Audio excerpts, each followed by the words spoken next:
Preparing.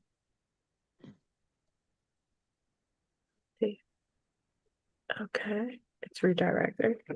I I'll have to check on my phone, make sure we're on. Preparing. Okay. Okay, it's redirected. Let me I'll have to check on my phone, make sure we're on. Okay. I think we may be on. Hold on, Rod. I have to check.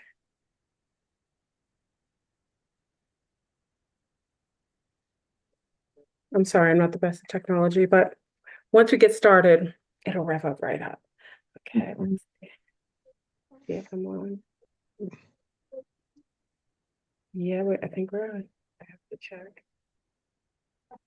All right. Yeah. We're on. Okay. Peace, YouTube. Peace to the east, the west, the north, and the south. This is FleurBrun coming today with a very masterful, amazing guest. I think a lot of you have been waiting for this collab. So I have the amazing, masterful, wisdom-bearing Rod Hayes on an impromptu discussion this evening. So peace, everybody. Check on in. Hey, Rod. Hey, how you doing? I'm doing well. How you doing? I'm doing pretty good.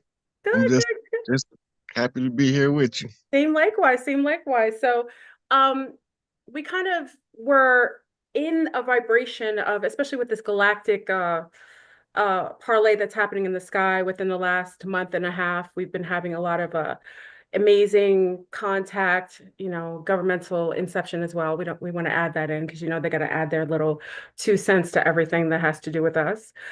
But I thought it'd be great, and I know that many people, big up to everyone on YouTube land, have been waiting for us to have any kind of discussion on several different topics. But I thought because before I actually spoke to you, the monkeys were coming, the ape beings were coming. The Hunan, that masterful energy of gorilla was coming in. So I thought, what better topic than to discuss something that is interrelated with you energetically, that came in. And I have a little fascination with apes anyway. So everyone check in. I'll wait until we get about 500. I think we'll reach there very easily. Would you like to introduce yourself to the ones who don't know you? Kind of talk about Rod Hayes, the legend. Can you kind of introduce yourself? Well, I don't see Rod Hayes the legend myself. Other people might see it that way. I'm just a regular dude with some special gifts from birth. And now I'm revealing these gifts by channeling information. And I did a massive amount of research over the years. So now all of this stuff I consume, information, is now being given back to the people as outformation. Absolutely. Now, do You you, know, it doesn't say live yet. it's live. It's a live chat. Yeah, it's live. It won't say it on here because we're on Zoom, but it says it. I see everyone talking to you. If you like look on, I don't know if you have something else they're talking to you. I'm looking. I don't see it on YouTube. Yeah, you're there. I see you. Can everyone put a big 13 in the chat to say if you could see us? Because I see them in a live chat. We're at 379 right now. So let's see. Yeah, they're talking. Go to the live chat. Yeah, we's here. They're here. Okay, I see them. Put a Is it on the? 13. Do you have more than one YouTube channel? I have, yeah, I do. Yeah, I Oh, do. that's probably a problem then. I'm on the wrong. I might be on the wrong channel. Go to regular FleurBrun, like the regular FleurBrun channel. They see you, Rod. They do. Got it. They putting that 13 in there. Yep, I see it now. I okay. So I'm gonna ask a couple things just to, for the audience to get to know you. Um, as a child, did you feel connected to things outside of what you perceive to be like the norm? Did you feel a little different than your comrades growing up? Did you have any form of uh like uh insight on things outside of others' perspective that would be considered supernatural? When I was a little boy, they used to call me the prophet. Oh my gosh. Yeah, that wasn't coincidental. I No. used to tell my mama stuff And everybody else used to be like, that boy be saying the craziest stuff. My mama said, yeah, but you know what he talking about, Absolutely. So right? your mother was aware of your gifts from a Yes. child. Yeah. Yes. So And she was the one told me that I can't tell everybody everything I see or hear from the spirit because they'll think I'm crazy, lock me up and medicate me. absolutely. I So she think she prepped me. My mama prepped me real good for this mission. I don't know how she knew how to do it, but she did. do you think she had some awareness of things like when she was pregnant with you or before? Was she kind of connected a little bit? Sometimes even though sometimes she may have not the verbiage that we use, do you kind of feel like she knew things beyond like the general consensus of everybody else? Until the day she crossed over. Wow. Look, Yeah. my mama, we brought her home on hospice and she was in the living room um, in a quasi like coma. We had a whole bunch of people coming to see her at this time. And it's a group of women in the kitchen that had never, ever been in the kitchen together before.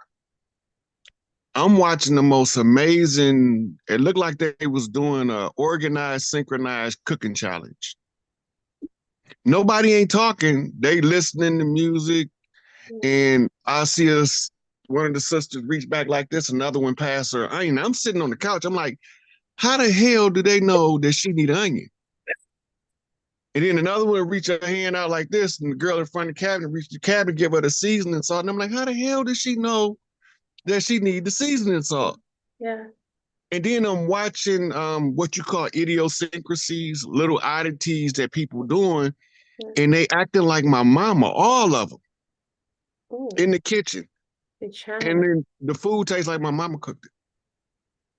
So your mama's energy was all over and they were Yeah, channeling it and just yeah, working in sync, not even like in a quasi field, yeah, like just picking up the frequencies and just acting upon it.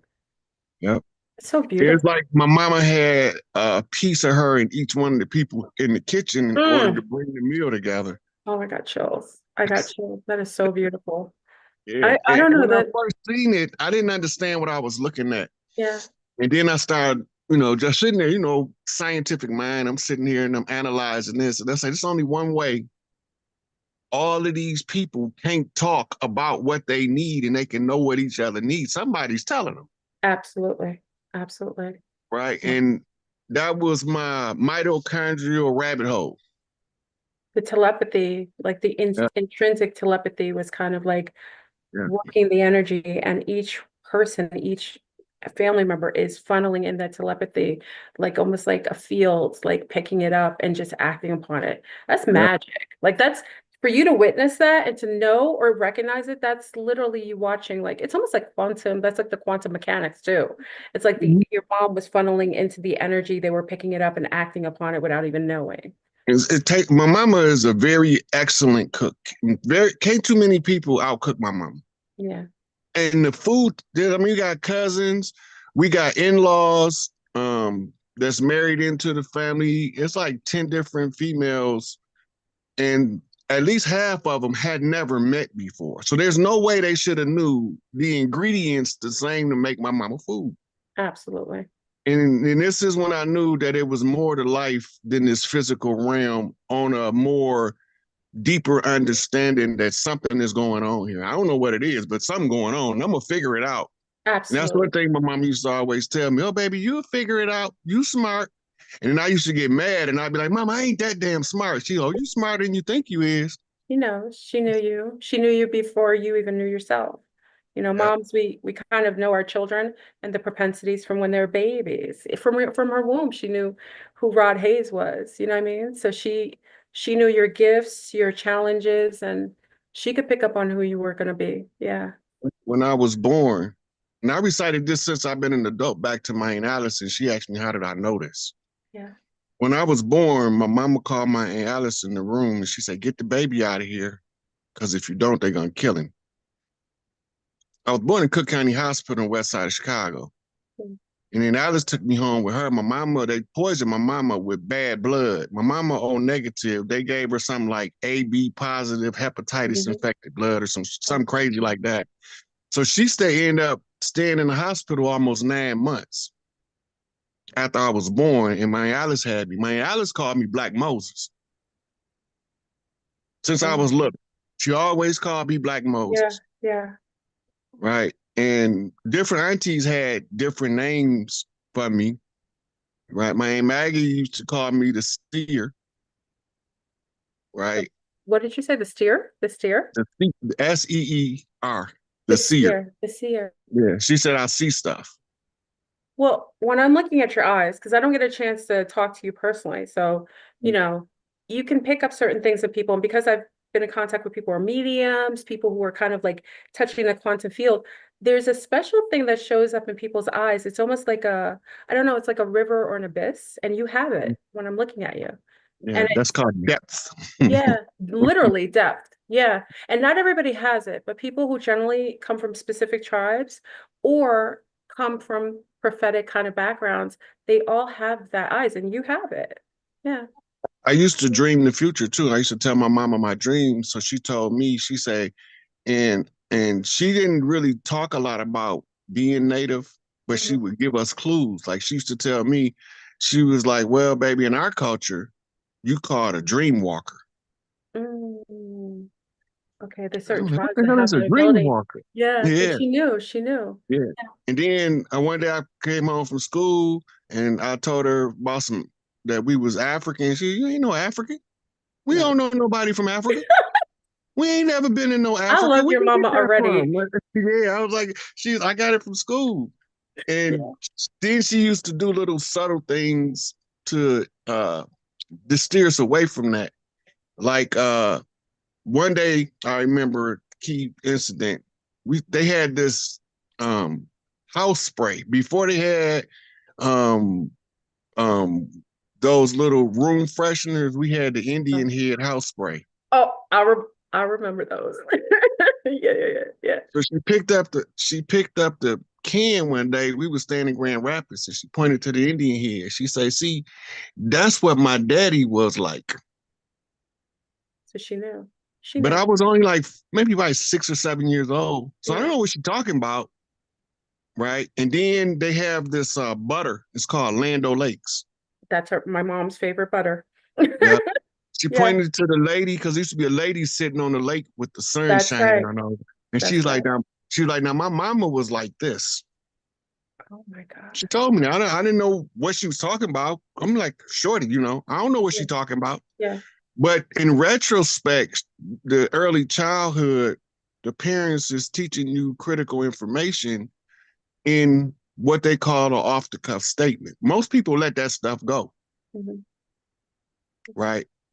When I asked my father if we was from Africa, he said, I don't know where I'm from.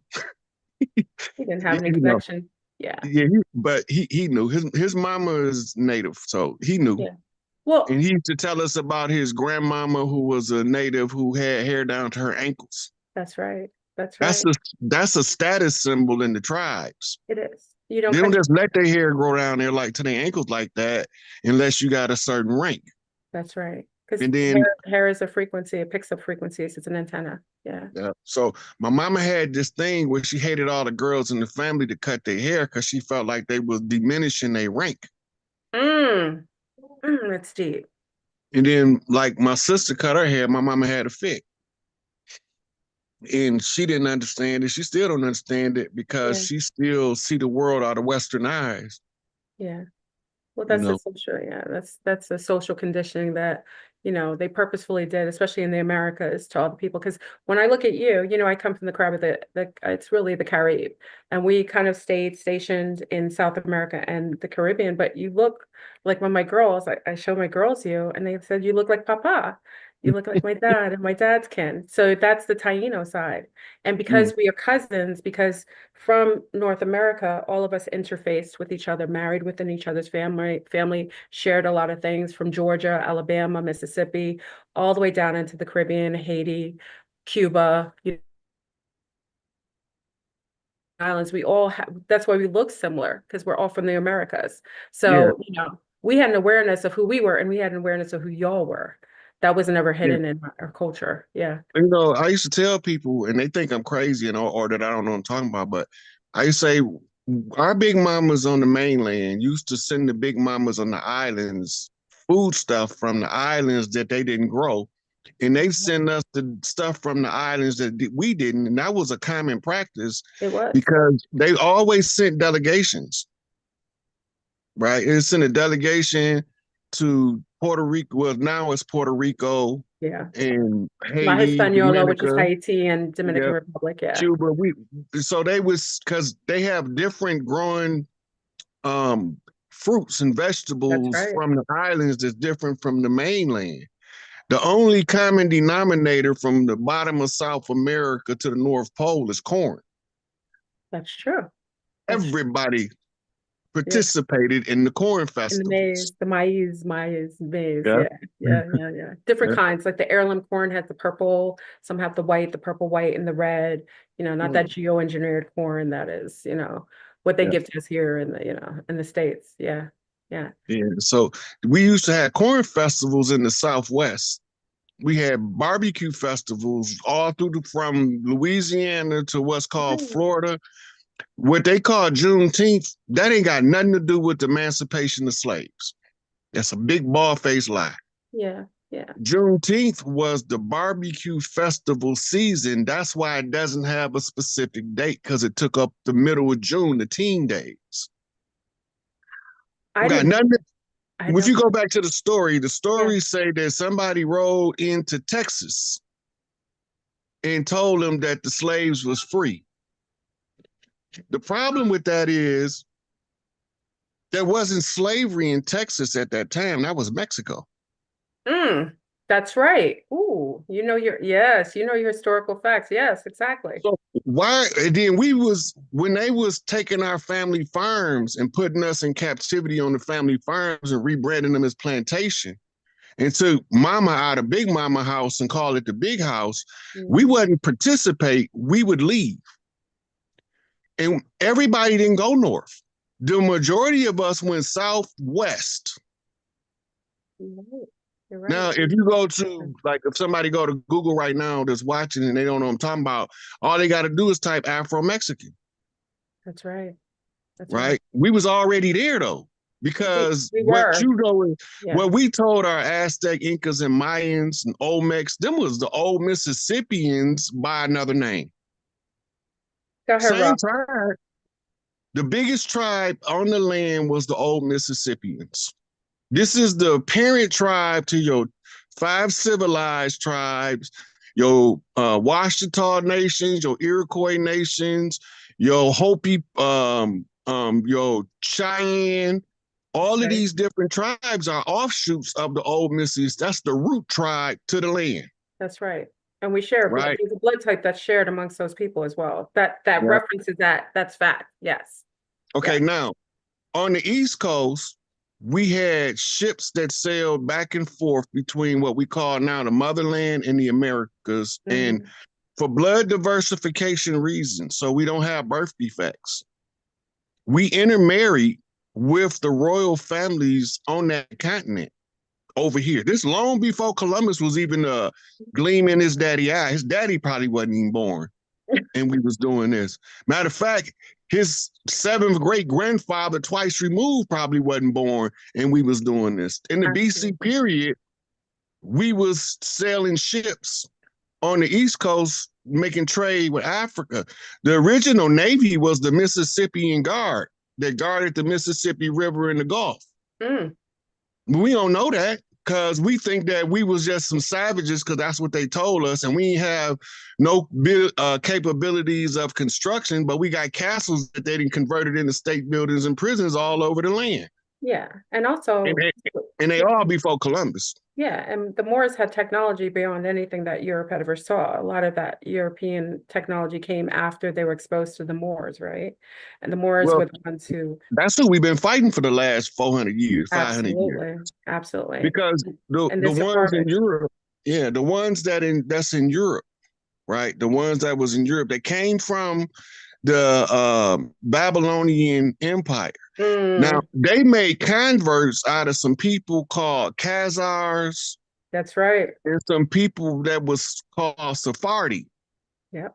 The If you Sephardic look and in the Khazars. 12 tribes of Israel, there is no tribe called Khazar, No. Ashkenaz, or Sephardi.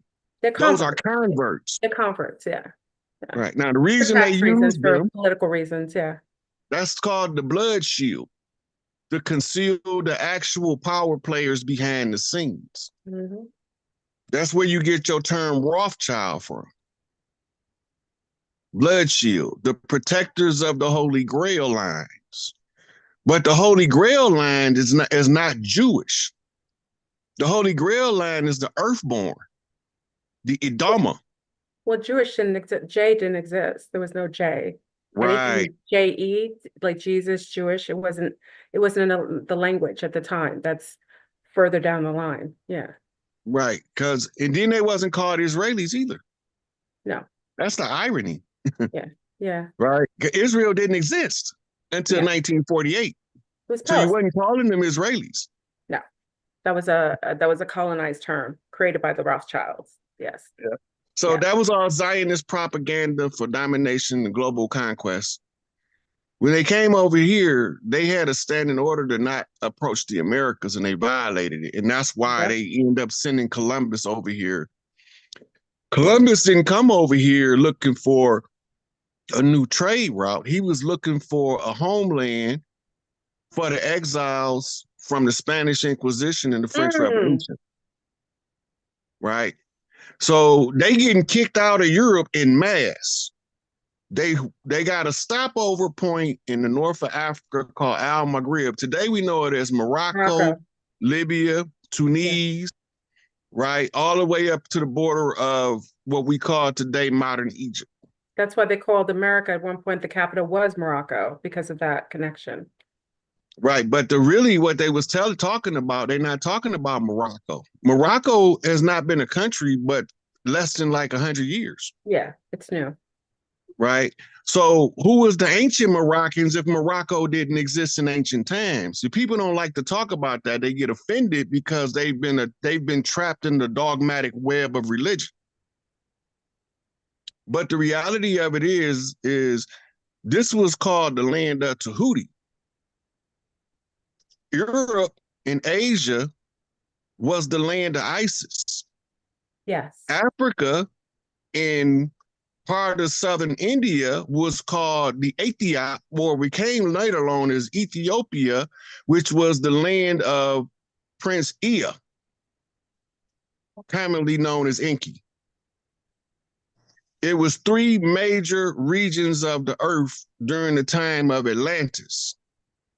The tribes over here, we didn't care what they did on their own land. They ain't got nothing to do with us over here until they tried to impose their will on us. Absolutely. And then they conjured my ass up. And here I am. Resurrected in the times of the reset. Yeah, yeah, yeah. So let's kind of fast forward in that. Your mind, like your historical like references is like stellar. Like, usually, you get to people and generally they have bits and pieces. You have the full catalog, like from beginning to end, which is nice. It's refreshing. It's refreshing. You're teaching me some things, which is nice. I like to be taught sometimes, you know what I mean? Get some information that like makes my brain like go tweak, you know what I mean? Yeah. So I'm standing let's on the kind of, shoulder of giants, Floor. what'd you say? I'm standing on the shoulder of giants. You are. You are. Um, let's kind of move on to the Americas and how, over the last couple of hundred of years, how things have changed. But, we were kind of bringing in this new, I don't think it's new. We were talking about like, we're bringing a little bit of that galactic. I don't want to even say galactic because it's kind of generic, right? It's really just an interdimensional kind of energy and beings that are connected to each of the realms, right? So when I talked about when you first came in, before I even spoke to you, and energy with me comes first before I even talk to you. And I speak about months ago being connected to beings that were gorillas, ape type beings, right? And during my contact, they came and I was kind of like feeling this ape type energy. And when I was in Brazil living for a bit, I talk about when I was in the jungle, I stayed in the jungle in the middle, in a home in the jungle. And the monkeys, moquecas, would not come towards me. They were frightened of me. They wouldn't come and approach me. They wouldn't. touch me. They would run away. They didn't come near the house. And we were dumbfounded. So we figured it was that part of Brazil. So we went to another part of Brazil. It's the same thing. Fast forward now, I realized after I had contact with the gorillas, the ape, the Kong beings, which I know you're connected to, when they came with a little bit of like technology attached to them, almost like the movie. And I Yeah. found that really interesting. Before I saw the movie, I saw a bit of remnants, meaning that they had some technology that was beyond my comprehension, because they always make it seem like monkeys are remedial, savages, like just some sub-tier group, but it's far from that. And I realized the one monkey that others have reverence to and a little bit of fear of is the gorilla, the Kong being. And because I didn't had some interface with these beings, the moqueca, the monkey in Brazil, I had that energy and they're frightened of that. And it's not really frightened, they just have an understanding that whatever I'm connected to has a little more strength and reverence, and they just kind of keep a distance from that. So with you, because again, it came in a wave with you. It was interesting. It was all night. I was like, oh my God. I was like, I didn't realize it until it happened. I was like, oh Lord. The algorithm on my phone was like gorillas, monkeys, like big things, big mouths over there. I was like, oh, that's right. Okay. And I asked you some questions before to ask you because I'm always interested in your Chinese astrology. And you let me know that your Chinese zodiac is a monkey. Okay. So Yeah. you already carrying that energy on you, along with a little bit of, well, a lot of that Scorpion, Scorpion King energy as well. Um, so I want to kind of touch on that a little bit because I was fascinated and I really want to know your take on it. I'm really curious. And I told you I have a curiosity and I've never really talked to you before. So I get to ask you all the fun questions that I only want to ask you. So, Okay. so when we're thinking about the monkey, the gorilla beings, the Hunan, which is really the Hindu god, the gorilla god. Can you give us a little information on that god? Because that is something that's here. It's always been here. And I want to kind of touch that with you and then talk about some things that are going on that I think is coming in the field that has to do with those beings. Okay, so the gorilla key is called the primate key. In every major landmass where there's a river basin forest, it's called a Congo region. In South America, it's the Amazon. In North America, it's the Mississippi. In Africa, it's the Nile, and it's another river called the Zambezi, I think, that has a Congo basin, right? This is the symbolism um, in totem animal magic. The gorilla symbolizes the father that looks over the family, right? And that's what's called the gorilla key. We also call the gorilla key the fuck it key. And what that means is when you did everything reasonably possible for you to do, just say fuck it. Because then now you let the universe have it, and the universe is going to make the adjustments to whatever errors you had and correct it and solve the problem for you. So when you get to Hanuman, right, Hanuman literally translates into English as handyman. Yeah. And his reputation is Hanuman completes all tasks, no task too big, no task too small. If you want the problem solved, you give it to the Hanuman, Mm. right? In China, he's called Sun Wukong, the Monkey King, right? And the Sun Wukong, the Monkey King, the legends say he was trapped in the Stone Mountain for 500 years until Titicaca came and spoke the sacred incantation to release him. Mm. Where else do you hear something about something being hewn from a mountain?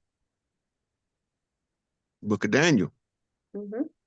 The final blow to the Babylonian Empire. A single stone hewn from the side of the mountain. The side of the mountain is symbolic to the government, right? Mountains represent governments in the biblical literary metaphor. So one individual will be separated from the rest of the society in order to solve the problem of bringing down the Babylonian Empire by striking the feet of iron and clay. Mm. Which is, Right. I got it. Wait, just because when you said that, the clay, you said say that again, that last thing you said? The stories say that a single stone was hewn from the side of the mountain, Yeah, and it struck the Babylonian Empire in the feet, made of iron and clay. interesting. Because the Jewish people call people golem, which are like clay people. Yeah, And Gulam is the fabricated human with the incantation to the forehead to animate him. mm, Right. This is why in law human beings are called monsters. mm-hmm, mm-hmm. Right. That's what they're talking about. A made being, a being made from the dirt of the earth, a Gulam. Golem, yeah. Why I mentioned that, as you said, the feet and then the mountains, because Mountain of Hermon over in Syria was just conquered by the Jewish people, Israelis. And it's Mhm. interesting that you said that. I'm just, go ahead. You got to also remember Mount Hermon is supposed to be the place where Semyaza and his cohorts made the agreement Mhm. to subjugate the people of the earth. Yes, yes, Well, these were in the Sumerian tablets, those were called Igigi. yes. Okay, now you had another mountain over there, they call it Sinai, seeing AI. Seeing, when they call you a sinner, they telling you that you are a practitioner of Babylonian rites of seeing. Why do they call them the rites of seeing? They was written by a Babylonian son of Enlil named Ninursin. And anybody practicing these blood rituals, money magic, sex magic, according to the Babylonian tradition, is a perpetual sinner. Mm, Because you born in sin. I mean, you born into these customs and you don't know what you practicing. To be sure that you a sinner, they make sure you practice something called a Eucharist mm. or a Yeah, communion. That's yeah. a simulated blood ritual. The Catholics, ways of the Catholic, yeah. You take the Yeah. flesh is the wafer and the blood of Christ is the wine. Yes. Simulated cannibalism. Mm-hmm. That's a Absolutely. that's a blood right ritual. It's not haphazard. They know what they doing. Absolutely. They not gonna do it the same as you gonna do it, because they just trying to, they got the little priest up there, he don't know what he doing. He think he really following something, but the Pope know what's up. I know that's Well, right. used to be popes. Now that robot that they calling the Pope, now he know what's up. He's a whole android that they put under the bed at night. They fold them up and put them under and just take them out and turn on the battery. Turn it. They Okay. don't even use him on a day-to-day basis. They probably use him probably a couple times a month. They're trying to conserve energy, Rod. We're in that green energy time. That's what we're doing. We have to Conservation expand. of energy, energy conservation. Anyway, so the legend of the monkey king Hanuman, okay, when he was in the form of Sun Wukong, he was unruly, difficult to control. So the Buddha gave Tipikaka a ring to put on his head to block his psychic abilities, Mhm. so she can control him.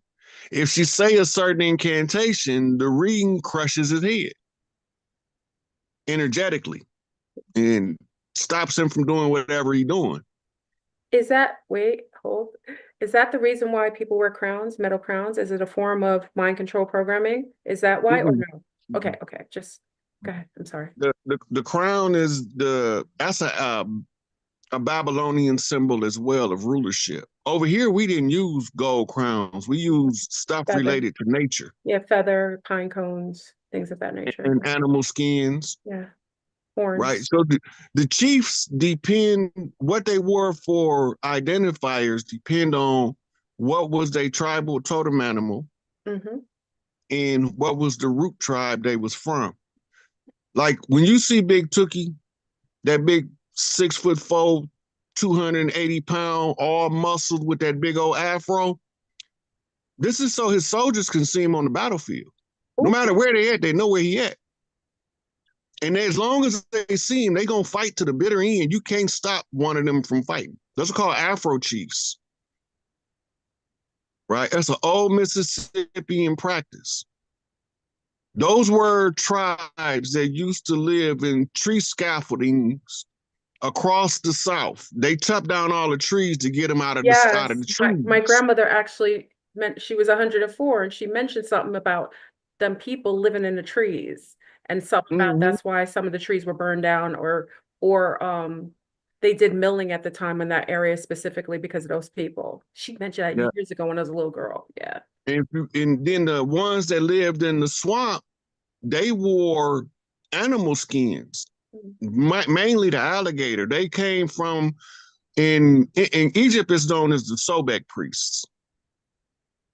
They used to ride alligators into combat in Florida.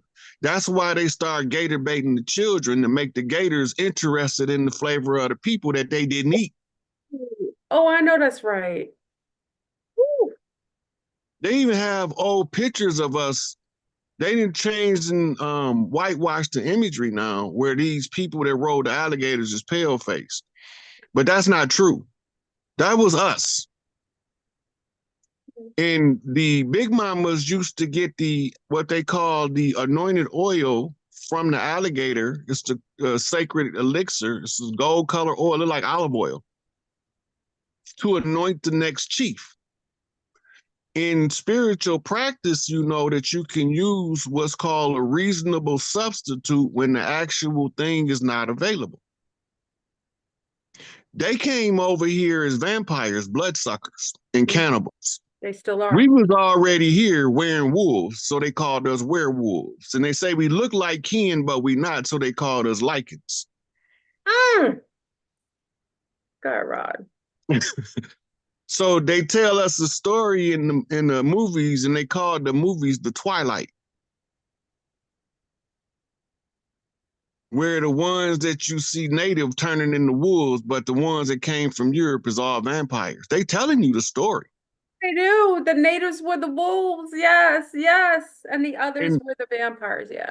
And they right used to, now, this is how yeah. you know that the vampires wasn't pale. When they got into the sun, they skin glistened like crystals. Yeah. That's called prismatic melanin, according to Dr. Phil Valentine. Mm.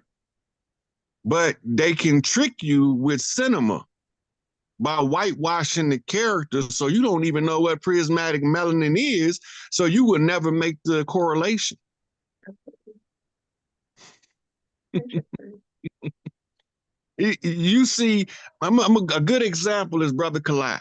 Brother Kalai up in Philadelphia, in the summertime when he's standing in the sun, you can literally see it look like he got tiny crystals in his skin. I've seen people like that. Yeah. Yeah. Yeah. They But he usually, wanted he wanted Earthborn, yeah. right?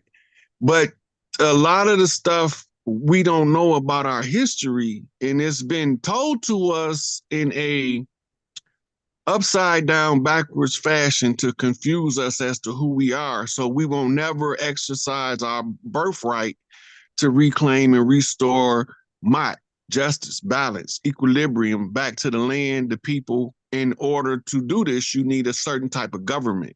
Mhm. We call it the tribal government, the great law, Yes. the way of the mother. We don't call it patriarchy. We call it the way of the mother. The Yeah. way of the mother became Europeanized as a term called matriarchy, Yeah. but it literally the way of the mother. The mother is the nurturer in the household, but she can't nurture if she had war. Well, also they decapitate her from the Father, the Son, and the Holy Spirit. She's no Mm-hmm. longer even present in the prayers or the concept of, being in But that she's divinity. ever present. She's just concealed. That's why they call it the concealed mother Mm. or the hidden goddess in masonry. Hold on, let me show you something. Yeah. Y'all give Rod Hayes like he is, FleurBrun is like in like intellectual heaven. He is such a wonderful like wisdom bearing. Oh wait, Freemasonry and the Hidden Goddess. I've never seen that book before, Rod. It's Who wrote just that one book? of them. It's Freemason and the hidden goddess. She's hidden in plain sight though, and I'm gonna tell you how to find her. Get you a Strong's exhaustive concordance of the Bible and look up the name Jesus. Mm. Remember, the letter J 500 years old. Mm-hmm. Now, go to the laws of grammar. Write the word according to phonetics, Mm-hmm. and you will come up. Jesus. It's no Y. It's Greek, not Hebrew. Oh, that's right. Okay. Yeah. The New Testament was not written in Hebrew. You're right. It was originally written in Greek, and it's IESOUS.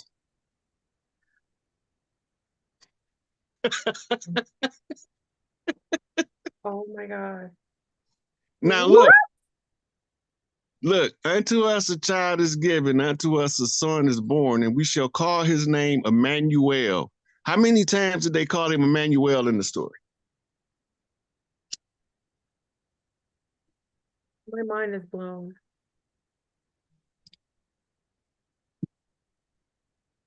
I did. Oh my God. What? So Emmanuel was the name previous to what they perceive as Jesus. That was never Jesus, was just a The fictitious. story of Isis and Horus told to us by a fiction writer by the name of Josephus Flavius. It's just that when the Constantinian Nicene Council got a hold of it, they had to try to figure out how to separate the mother, the most important character in the Bible, away from the son. So they give all the glory to the son, and it's gonna piss the son off because you denying his mama was rightfully hers. That's right. And they teaching these people to follow Emmanuel under the mama name Isis, but they gave it a J in order to confuse the mind and the psyche. But when they gave it the J, they called it the fish hook, because I shall make you fisher of men. And ain't no man gonna catch more men than a woman. Let that sink in. Ain't no man gonna catch more men than a woman. Y'all, you gotta please give a 13 to the, oh my God, this is amazing. I never 13 is the saw that. queen mother's seal, the mother of the That's right. king. That's right. But the king had to emerge as a prince first before he ascended the throne as the king. And there is no man that's a kingmaker. Every kingmaker is a woman. Absolutely. Yes. You can't be the king unless you crowned by the woman. Go back and look at David when he was laying in his deathbed, and one of his sons declared himself the king. And Bathsheba came to him and said, you know, your son that ran around out there, he think he done just took over, you still living. And it offended David. And David said, well, what do you reckon I should do? He said, you should crown Solomon. He the wisest of them all. So David called all of his staff in there and say, when I cross over, I'm leaving the throne to Solomon. It can be, even you can even go back before that. When Esau and Jacob was wrestling over the birthright in the womb and they came out, the mama took side with Jacob, but the rightful heir was Esau. Esau mean earthborn. Mm-hmm. Jacob mean underminer. Mm-hmm. Right? So the mother dressed the Jacob up because Isaac was blind. He put her on a fur coat, and she cooked Esau's soup that he cooked for his father. And it tasted just like his soup. So who he learned to cook it from? And she sent Jacob in with his fur coat on and a bowl of soup to get the blessing from his father to run the kingdom. But he had to pretend to be Esau. Mm. It goes back before that. In the Adam and Eve story, when Cain slew Abel, right? Cain slew Abel out of jealousy, but what was he jealous for? He was the one who came with the meat because he was a farmer. and he was a herdsman, and Abel was the farmer who grew the vegetables. And they liked the vegetables more than they liked the meat, so it offended Cain. So he caught his brother in the field and killed him. Mm. Right. So then the Eve prayed according to the text, and she was given Seth. Yes. Right. And she said, today we will call his name Seth, for the Lord has granted my prayer and gave me a replacement for Abel. That's all in there. I think, there was a debate. It wasn't really a debate. You would have been the appropriate person to deal with some people who had some biblical information, but you would have been the appropriate participant in such a conversation. You've gotten the information like for days, just archives. It's amazing. Yeah. The reason I don't do debates for two reasons. One is I got to use somebody else's reference. Absolutely. And most of the people that we reference in secret society. Second one is when you tell somebody you getting information from a psychic source, you automatically invalid. Absolutely. They always say it's not even legitimate. Yeah. Because we can't cross-reference psychic information. We can only cross-reference what somebody else said a long time ago. Right? Then you got to go by it. Even if you use modern judicial standards, the courts tell you eyewitnesses are not always reliable. Not at all. You can have 20 people watch the same event and they're going to give you 20 different stories. Absolutely. So how do I know who to accept as an accurate source? If it's not a direct source, it's not accurate. Absolutely. Yeah. Now, when you go look at the history of the Bible, ask yourself who wrote it, and how do you know who wrote it? No one was there to reference it. Nobody's here that was there to tell us who wrote it. Yeah. Right. We have to listen to those styrofoam cups and listen to the general consensus of each generation that gives us. And then speaking another language, you already know when we translate the language, you always lose like part of the translation is always non-accurate.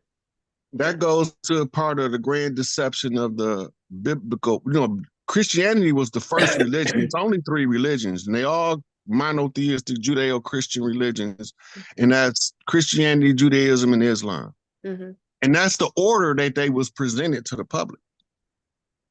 Judaism is not older than Christianity. It was the convenient backstory for the rebels who didn't want to go with the story as it was given. Right?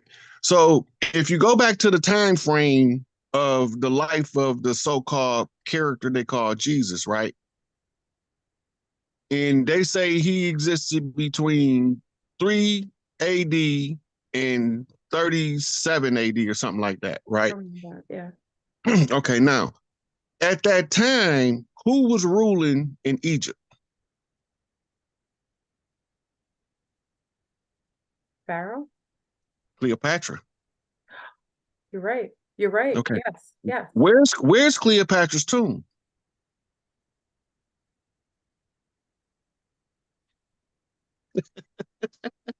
Okay, let me put this another way.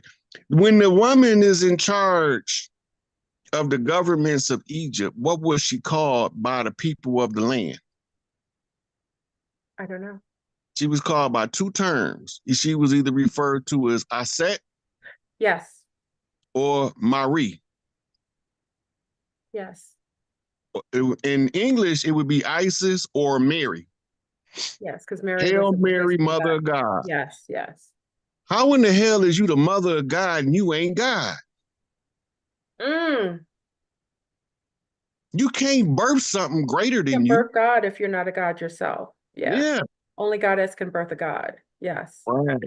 So now, if you go back to the contemporary time and you look at the other events of the era that we given along with this doctrine, you're going to notice that Cleopatra was said to be, she was supposed to die in her maiden chamber at the by Death Adder. Now, also in that time, you had two warring factions of priests that started. The war started in the reign of King Tut, which made him have to be ushered into hiding. And these warring priest factions was called Amun priests and Atian priests. The ideology difference is the Amun priests said, conceal your inner light. Do not let the world know of your divinity. Right? Pretend to be like everybody else and live high on the hog.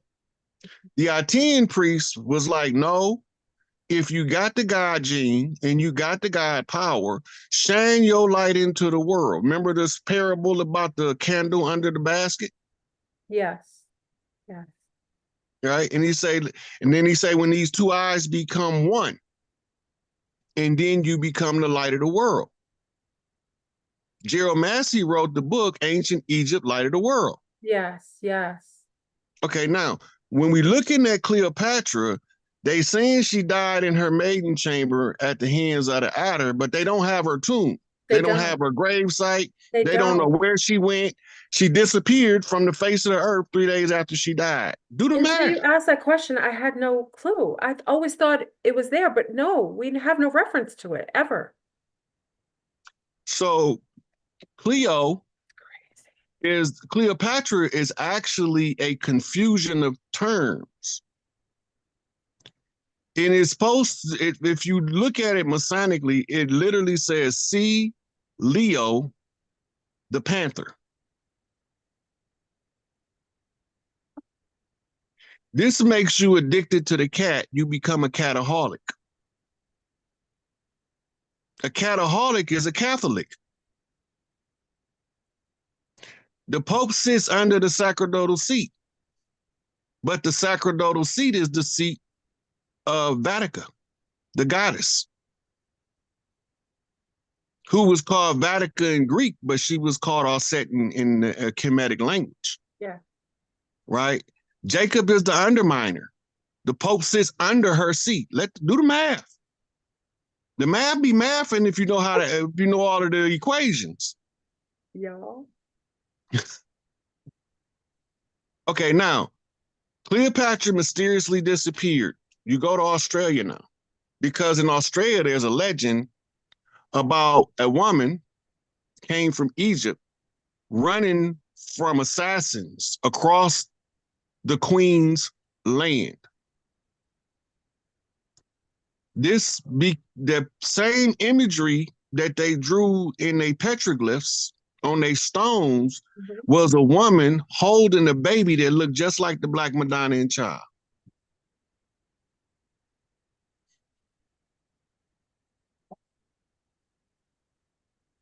So oh my God. they used, okay, go to the movie The Serpent and the Rainbow for the reference for what I'm about to tell you next. Okay. The priesthood knew how to sedate you where you have no vitals. Yeah, right. Dust, that magic, the dust. So they need to get Cleopatra from under the Roman rulership. The only way to get her out of there is to feign her death.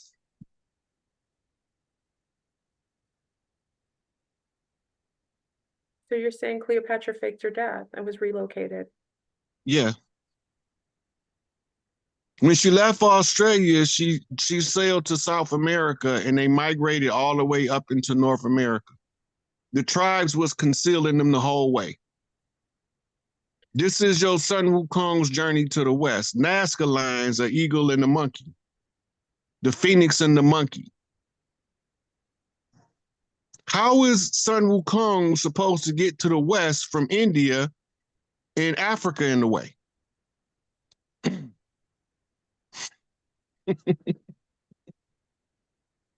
Now, we know this to be valid because I gotta take a deep breath. Like, you're blowing my mind, and I'm just like, my brain is like tweaking. Hold on, Rod. You can't deliver information like, like, listen. hold the hold the monkey. Hold on. Let me take a deep breath. Y'all, I hope y'all ready. I hope you got, listen, you have me in such a state of like mental, intellectual euphoria. I'm bugging out. I love it. I love it. I love it. Okay. Okay. I think I'm there. Go ahead, Rod. Go ahead. Okay, so now, and what we know today is the Grand Canyon has the oldest sacerdotal seats of the earth. Yes. Yes. Oh my God. And we Temple just, of Isis, Temple of Tahuti. yes. Now, there has to be a way where the ancestors leave us to reclaim everything. We call it the redemption process. How do you get from under admiralty jurisdiction and get back to the jurisdiction of the land? That's the great dilemma that we in, because everybody from your militia, Montana militia, to your Archway law, to your sovereign citizens, to your Moorish paradigm, they all trying to get from under admiralty jurisdiction, but they don't know what to do. Yeah. They keep using the admiralty rulings in order to try to force them to acknowledge their own rules. Yes. They don't Yes. acknowledge their rules when it apply to us. Not at all. Not at They all. only acknowledge them when it's to their benefit. That's Yeah. why you have so many innocent people in prison. They don't care nothing about you screaming innocent. They don't care. I don't mean nothing to them. Everybody innocent according to them. That's what they tell you. Everybody in prison say they innocent. I ain't tell nobody that BS. I was guilty of sin. But I had a valid reason though. But I didn't never tell them. So they didn't never know. Right. So in the challenge to admiralty jurisdiction, you have to go back to your own cultural, historical record of oral tradition. In modern law tells you the parameters for what you call a oral law enforcement. It has to be in the public domain in a timestamp archivable format. Social media meets the criteria for public notice.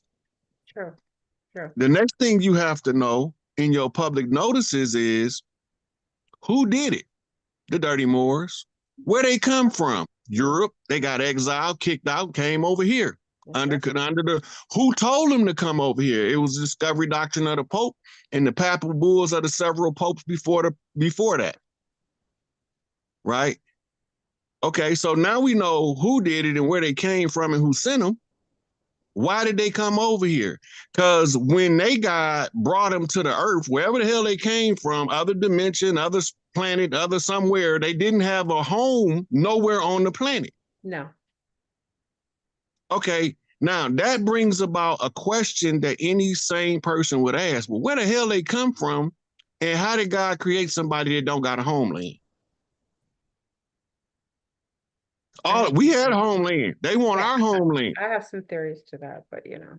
Yeah. Right. So now we hear about the Jewish God telling them he promised them a homeland. Mm-hmm. But if he's a righteous God, he doesn't have to take anything from anybody to give his people a homeland. He would have created them where they supposed to be and left them there. Well, that's what the Orthodoxy, a segue of the Orthodoxy Hasidite community believe, that they aren't supposed to go to Israel. They're supposed to roam until such time. Okay, now that takes you to the book of Job. Where comest thou, Satan?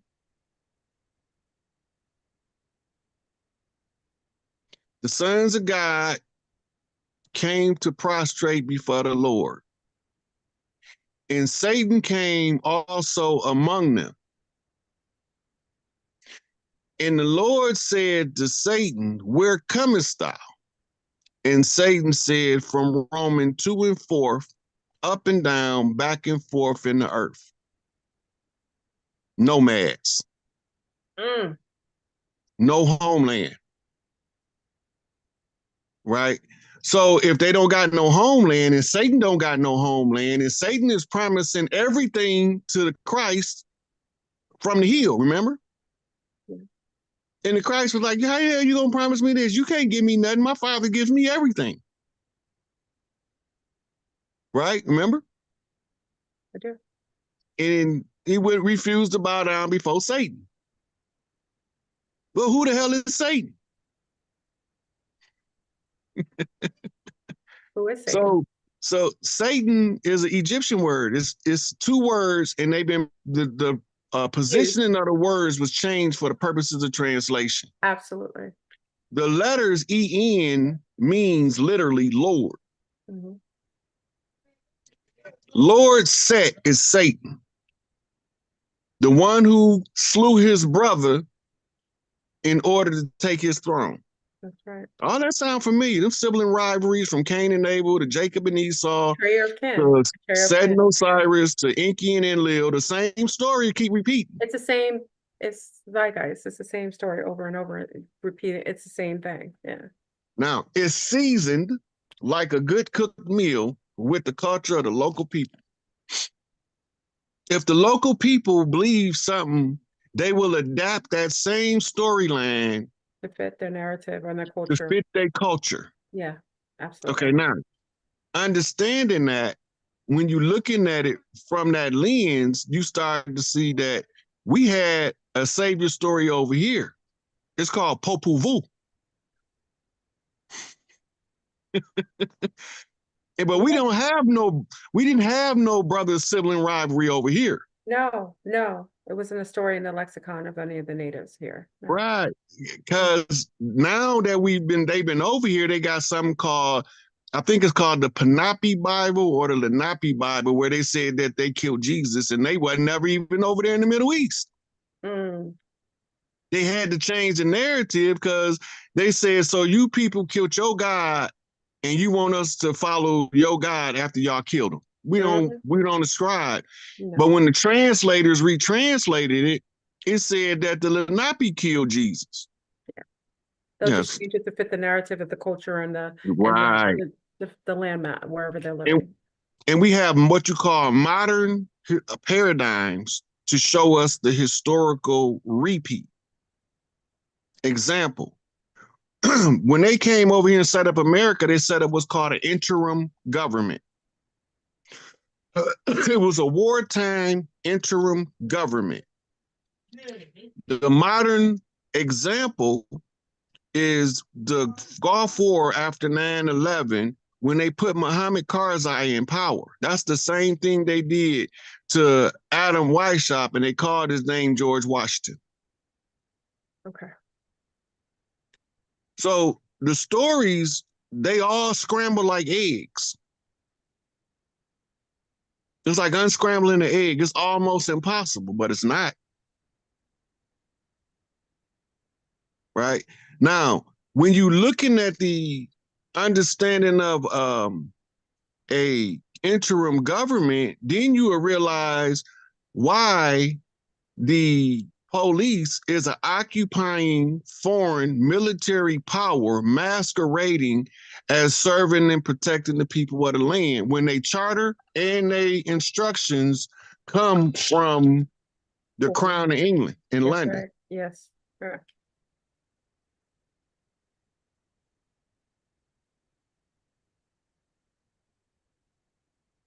Hold on 1 second. Take your time. All right, is everybody enjoying this? My mind is blown, like little pieces of the puzzle putting together. Yeah. I'm not as biblically sound, but little things that I know, and you're putting that together, cinching in bits of information that had no place, that now have a place, can house somewhere that I didn't have an understanding of. Yeah. So the first gods that was creating people was women by parthenogenesis. Absolutely. And still to this day, there are women who still participate based on genetics and some environmental factors, can still give birth through parthenogenesis. Not very often, but occasionally you'll get it. It happens more than we possibly could imagine. More than they'll report. Yeah, sometimes you will have a child and the girl only been with one man the last 5 years, right? She have a baby, but the DNA don't match. That's right. Because the woman, all of the people that she dated before that she had sex with, she have the genetic data in the Queen's chamber of our brain. We keep all DNA. We keep it and we source it. And what's interesting about that is that most women, and this is not, we're not medical, we're not doctors. I have to say that this is, quack quack. But, when we talk about fibroids and the people who have the most fibrotic kind of symptoms or have that in their body tend to be melanated women. Those are the original women that were able to give birth through the process of parthenogenesis. So with some of the things that they give people at birth, I personally, as someone who worked in genetics, think it's something that was meant to stop and hold that process of being able to birth ourselves. It's totally possible because the fibroids is normally the side effect of an acute toxin buildup around the uterine area. Mm-hmm. Mm-hmm. So when the body try to stop a toxin, it normally encapsulates it in a pus ball, and over time the pus ball turns into a tumor. It does. It does. Because But it's sometimes steady it's hair and sending. teeth, nails, reminiscent Yeah. of a little being. Yeah. And so you don't know that a woman can have a man in front of her and he got missing qualities genetically that she want to produce. So she go into the Queen's chamber in her brain, pull out her library of DNA. That's right.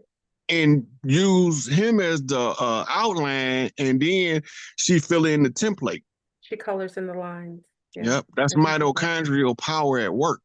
Absolutely. And this is also why back in the days, kings and other men only wanted virgins, because they overstood and understood that if they weren't the first to participate with this young lady, most likely she was stockpiling DNA from previous lovers.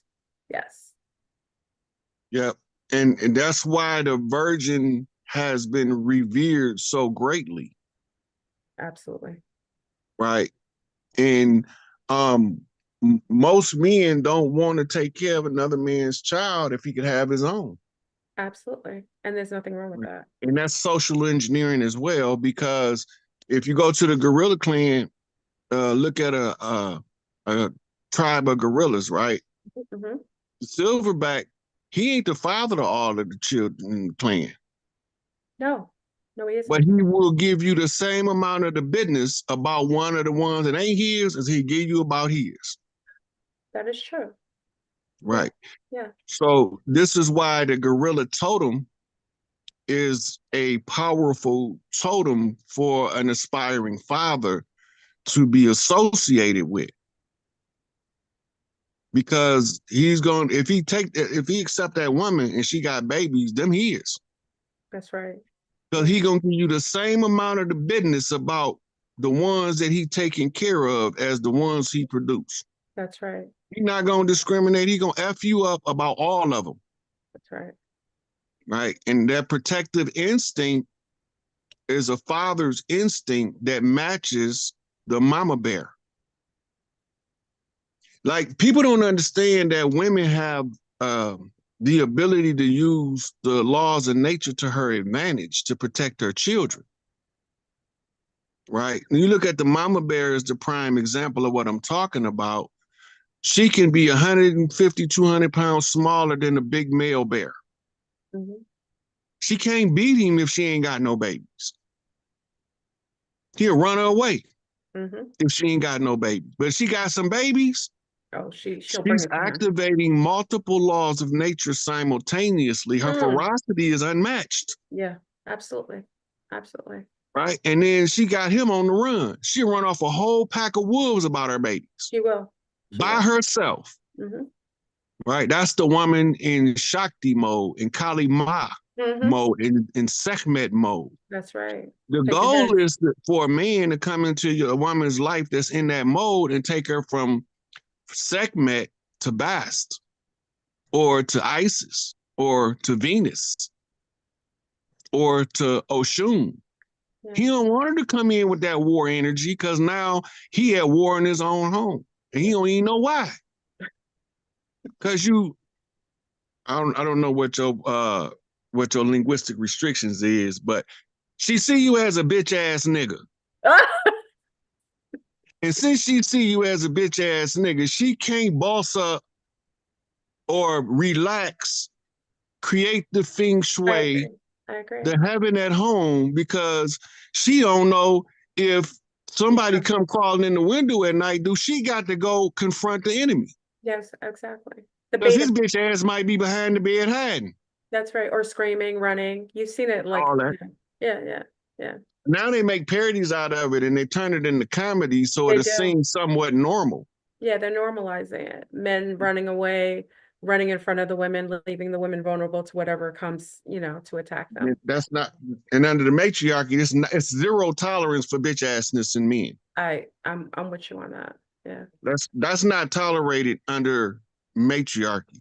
But when you being governed and ruled, and your future is dictated by homosexual pedophile priest cults, they want to effeminize the man to hypermasculize the women so that we will slow down our reproductive rate, so that Absolutely. they can control our baby producing abilities. Hmm.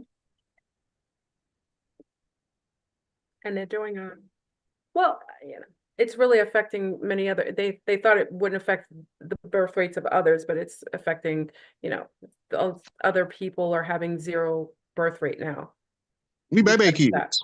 Hmm? We baby kids. Yeah. We don't This die, is the we thing that they multiply. found out during the last 500 years that they didn't believe was true. Hmm. The harder you oppress us, the more we proliferate. Oh, absolutely. As a survival mechanism. Yeah. Anywhere where you have mothers that have the most amount of poverty, and you see it in places like South America and Africa, where there's the most amount of poverty and adversity, you'll see a multiple births coming out of that to give her more of a chance of survival and for her bloodline to be able to have some form of satisfaction, whether it's one or two. So you'll give birth to 10 if you have a higher mortality rate, just to give you a chance to progress your. If you go back to the 70s and the 60s, they was trying to encourage what they called the four family household. A man, a woman, a boy, and a girl. Don't want you to have no more than two children. Mm-mm, mm-mm. And they use that as a standard in the wealthy community Of and course. the ones that were so-called privileged, Mhm, right? That's so that they can say the reason that I'm poor is because I got all these babies, mhm, mhm. right? Which is not true. No. The Tribal children wealth, always were assigned and built wealth. Yeah, mm-hmm. yeah, So the large families are the ones who have the most capability of overcoming the oppression, because one of them in that family is going to see something that the rest of them not going to see. that's right. So our women was having 12, 13, 15, 18, 20, sometimes 30 kids, Hmm. Hmm. right? And That's what don't mention the fathers. That's what Planned Parenthood was for Right. in the That was hood. to slow down, trying to stop baby kids because they Mhm. can't stop us. We gonna have babies until we die. Yeah. And that's what we were supposed to do, reproduce, and that's part of being fruitful, right? Yeah. Be fruitful, multiply, replenish the earth. Absolutely. Yeah. How can you Yeah, replenish something that don't have nobody here? it's true. And also, Replenish means fill it back up. It's been depleted, yeah. And also right? that's That's a what refill. absolutely. And also that's why they promote, menopause, pausing on men from many different places, from the islands, give birth until darn near they nearly die or kaput. Mm-hmm. But they make certain processes that you have to go through, telling women to go get your daily mammogram, and then all of a sudden, oops, oh, your menses is gone. I wonder why. Yeah. Well, that's chemically induced. Hmm. Hmm. One of the biggest causes of menopause is birth control pills, Absolutely. And right? birth control pills are not only in the pill form, they're in food form too. Remember that. Yeah. And now it's in the water, Oh, yeah, yeah, along with the hormones and all that. yeah. Psychedelic Uh, drugs, yeah, all that good stuff. so now you got animals that don't have the level of resistance of a human spontaneously gender transitioning. Mhm. started with the frogs first, most sensitive to the environment, right? Mhm. You know, frogs were switching sexual disposition, actually gaining some of the gonads, actually growing wombs because of the exposure in the soil to the lexicon of chemicals that were coming out of the sky via the governmental chemtrails, which are harmless, according to the federal government. For the last, ever since the first Trump election, they've been spraying stuff to try to clean that up.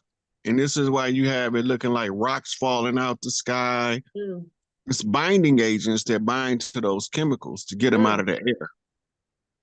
In some places, your snow, it looked like styrofoam because Oh yeah, it's yeah, binding agents. yeah. In some places, they even literally raining rocks. Well, Mm. all that's the stuff that they using to clean up the chemtrails. Well, we don't know. We out here going about our daily life, la-di-da-di-da. Somebody was terraforming the earth for a new species to inhabit it. Absolutely. Giving us the Right. blueprint in social media for us to accept certain types of new physiology, them, they, Zerzy, all kinds of new wording to accept a new kind of, geoengineered life form, or Yeah. a life form that was being introduced here, like the other life forms that came previously. Mm-hmm. Yeah.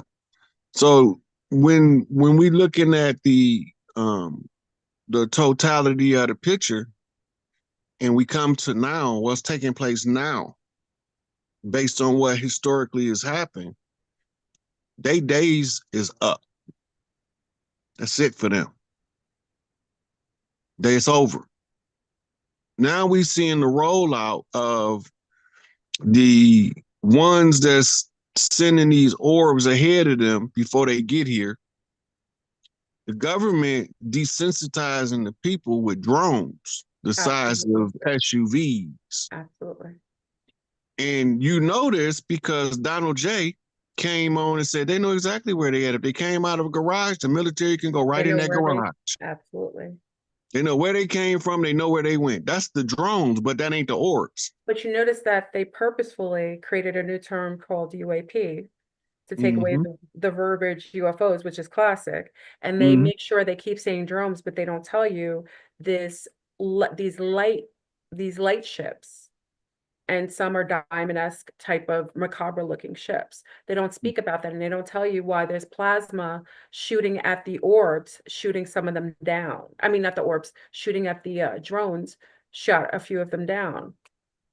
So when you get to the biblical description of the angel and they draw the picture and they give you the Dyson sphere, Mhm, that's what the orbs are. Those are absolutely. satellites. Those are reconnaissance satellites that is sent ahead of the fleets before they get to their destination. Wherever they Yeah, coming from, if they're they coming scouts. from the inner earth, if Yep. they coming from a parallel dimension, if they coming from outer space, if they coming from a different time zone, wherever they coming from, they send those orbs, those Dyson spheres, as satellites. And all of those, what appear to be eyes, are just cameras. They give them a 360-degree panoramic view of the layout before they come. Mhm, So when they come, they know where they're going. They know what they're absolutely. about to enter into before they get there. Mhm. And the orbs are actually placed on, we've noticed and documented, they're over every landmass, and it's usually one, if it's a smaller landmass, so you'll see the orbs positioned there. So they're definitely documenting the area and getting a scope of what's going on. And the other places like Jersey, maybe where there's more nuclear facilities and more, that's where the drones are erecting in more masses to try to accommodate and try to cloak the others that are here. Yeah. So let me point out something since you brought up New Jersey. Yeah. Noble Drew Ali went into what's called the Moorish Zionist Jewish temple and discovered the magic that they was using to subjugate the people of the land. Mm.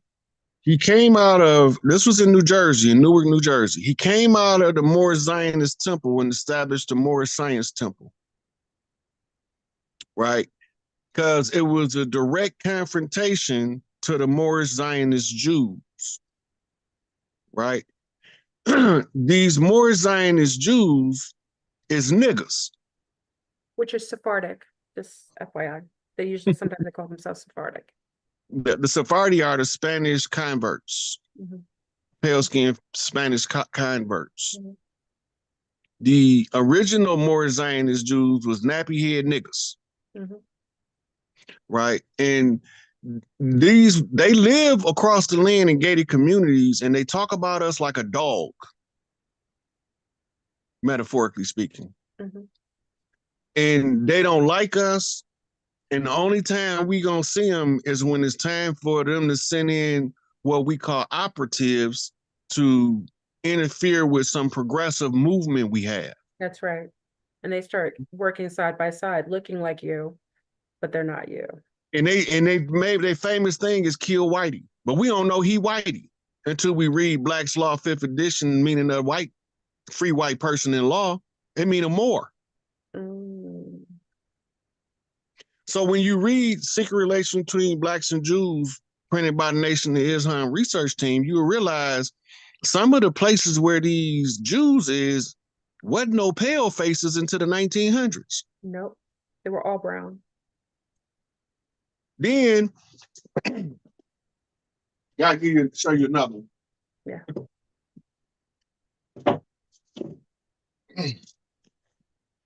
This book right here is called Empty Wagon. Empty wagon. Oh. This is a pale-faced Jewish rabbi. The subtitles say Zionist journey from identity crisis to identity theft. Ooh. The book is about What year was it written? What year was it written? Can you see? let me look. I'm sorry, I just because I went to school with Dr. Jeffrey, so I wanted to know You Dr. Jeffries. which is friends with Malachi Z. York. Yeah. He was my professor in college. You mean Dr. Leonard Jeffries? Yes. Isn't it synchronistic? Yeah, that's something else. You know, Dr. Bean wrote a book called We the Black Jacobins. Yes, yes, yes. Right. If So you can find the data, don't worry. I'm going to ask you later because I want to find out if it syncs with something else. Yeah. it's right here in the front of the book.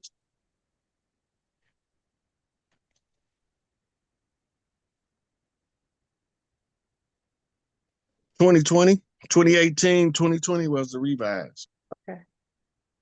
Okay.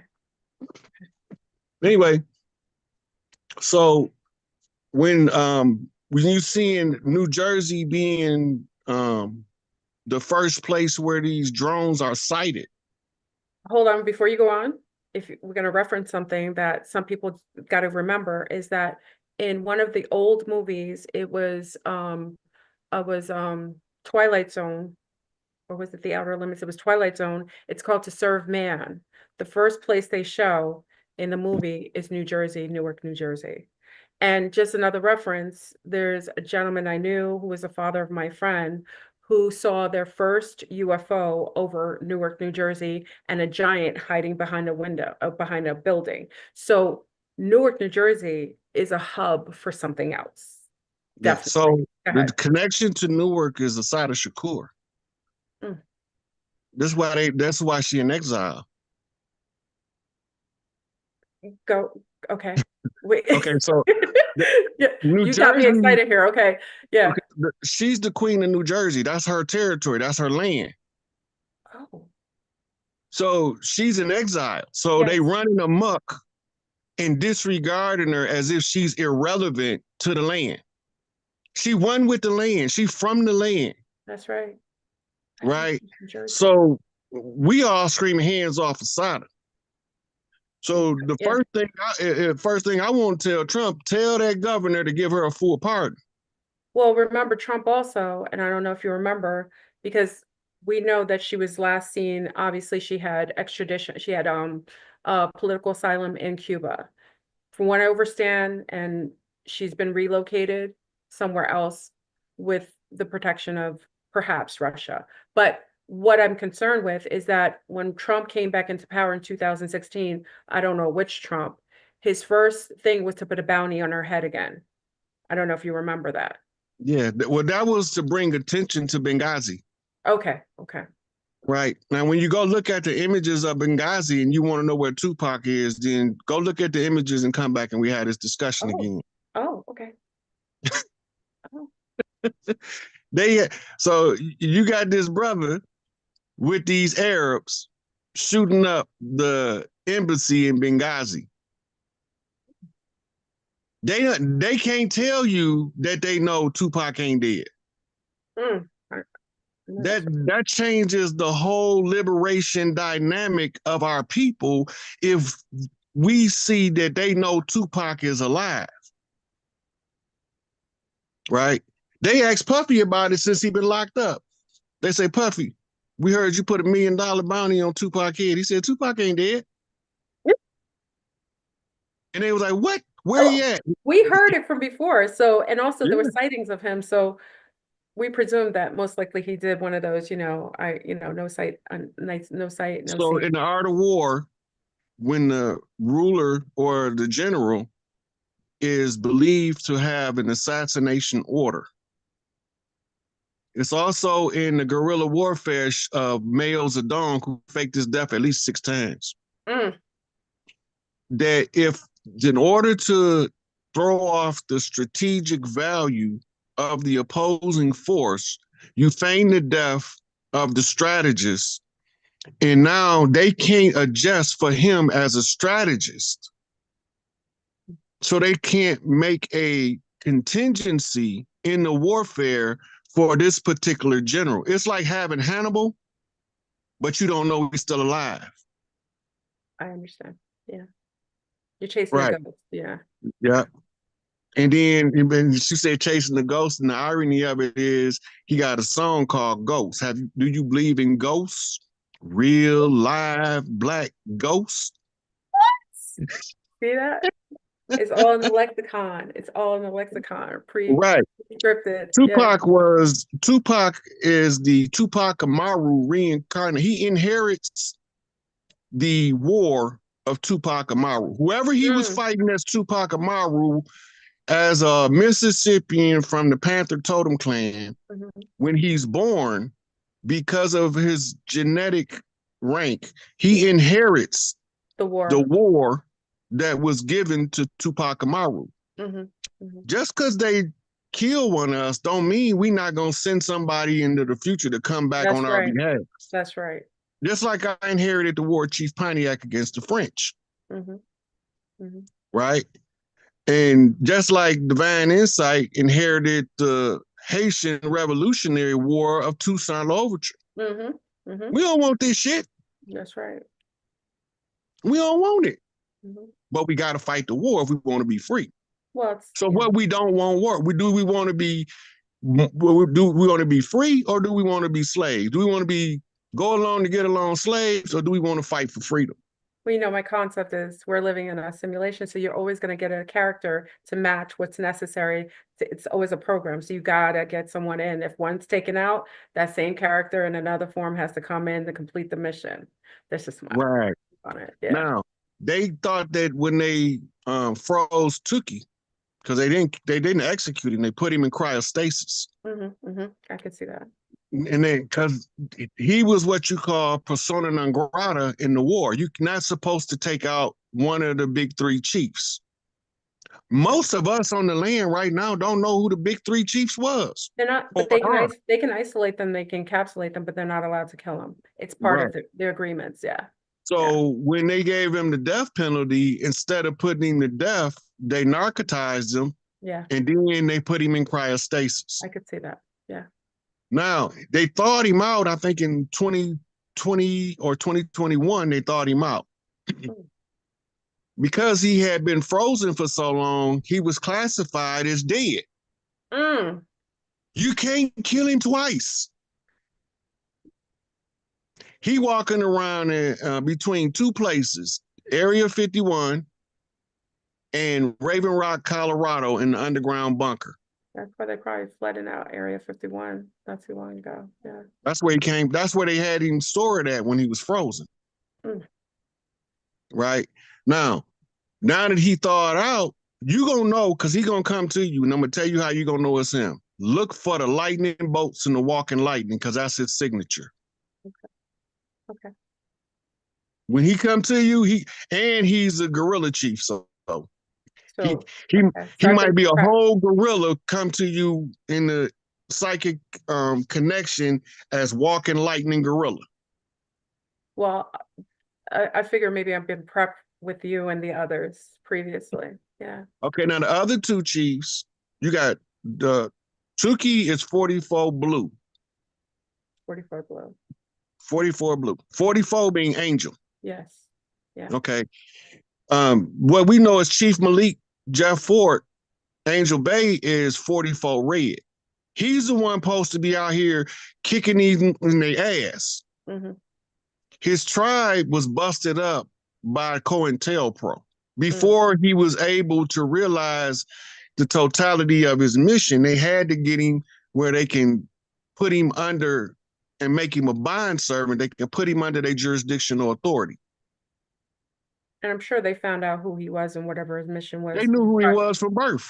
Yeah, Project Looking Glass, they can see the variations within who comes in. They know, Mm-hmm. kind of like Terminator. They've Terminator been had the following me my assignment. whole life. I know that's right.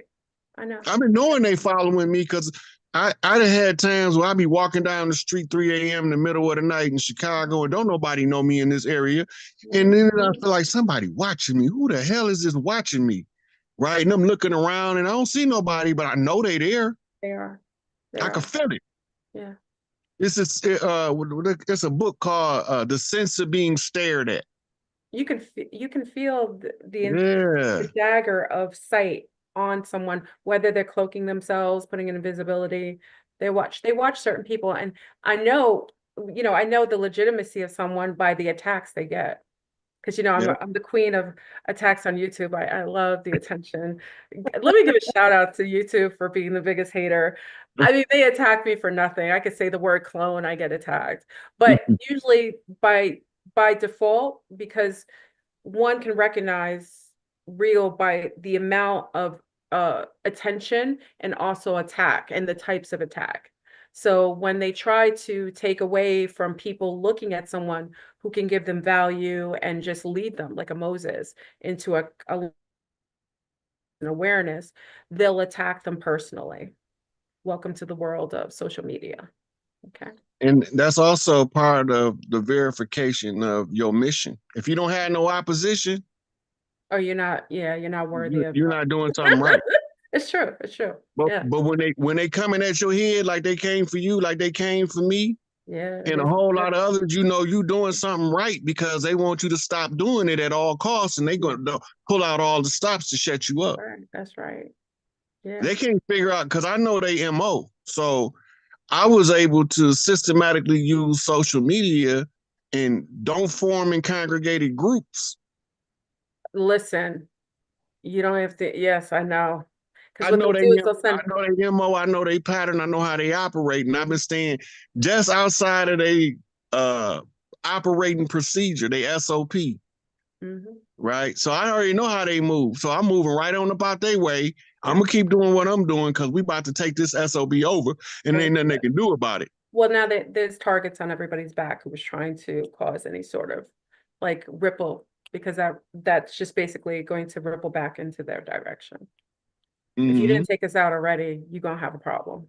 Yeah. So now all of the ones that was attacked and the people that was doing the attacking, the ones that was the frauds, Mhm. they gonna be drug out. Yeah, All we gotta do is sit back and watch. We don't gotta do nothing. We the chosen ones. And the reason why we chosen, because we chose ourselves to accept our path to do our work. Don't nobody want to do this shit for real. absolutely not. This is some look, it's when you talking to people, right? I tell them I can explain it to you, but I can't understand it for you. Right? I can show it to you, but I can't give you the realization. You know, and I'm fully aware that smart people sound totally bat fucking insane to a dummy. Right. So now we're looking at okay, so where you fit in the category. Is you the one I explained it to? They want me to understand it for you? I can't understand it for you. Right? Or is you the one that think I'm insane because you a total idiot?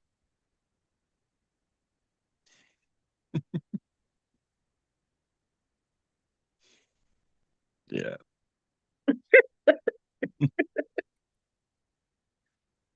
I hope someone, yeah.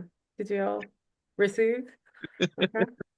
So when we take these responsibilities on, people think this come with glamour like a celebrity. It don't come with none of that. No.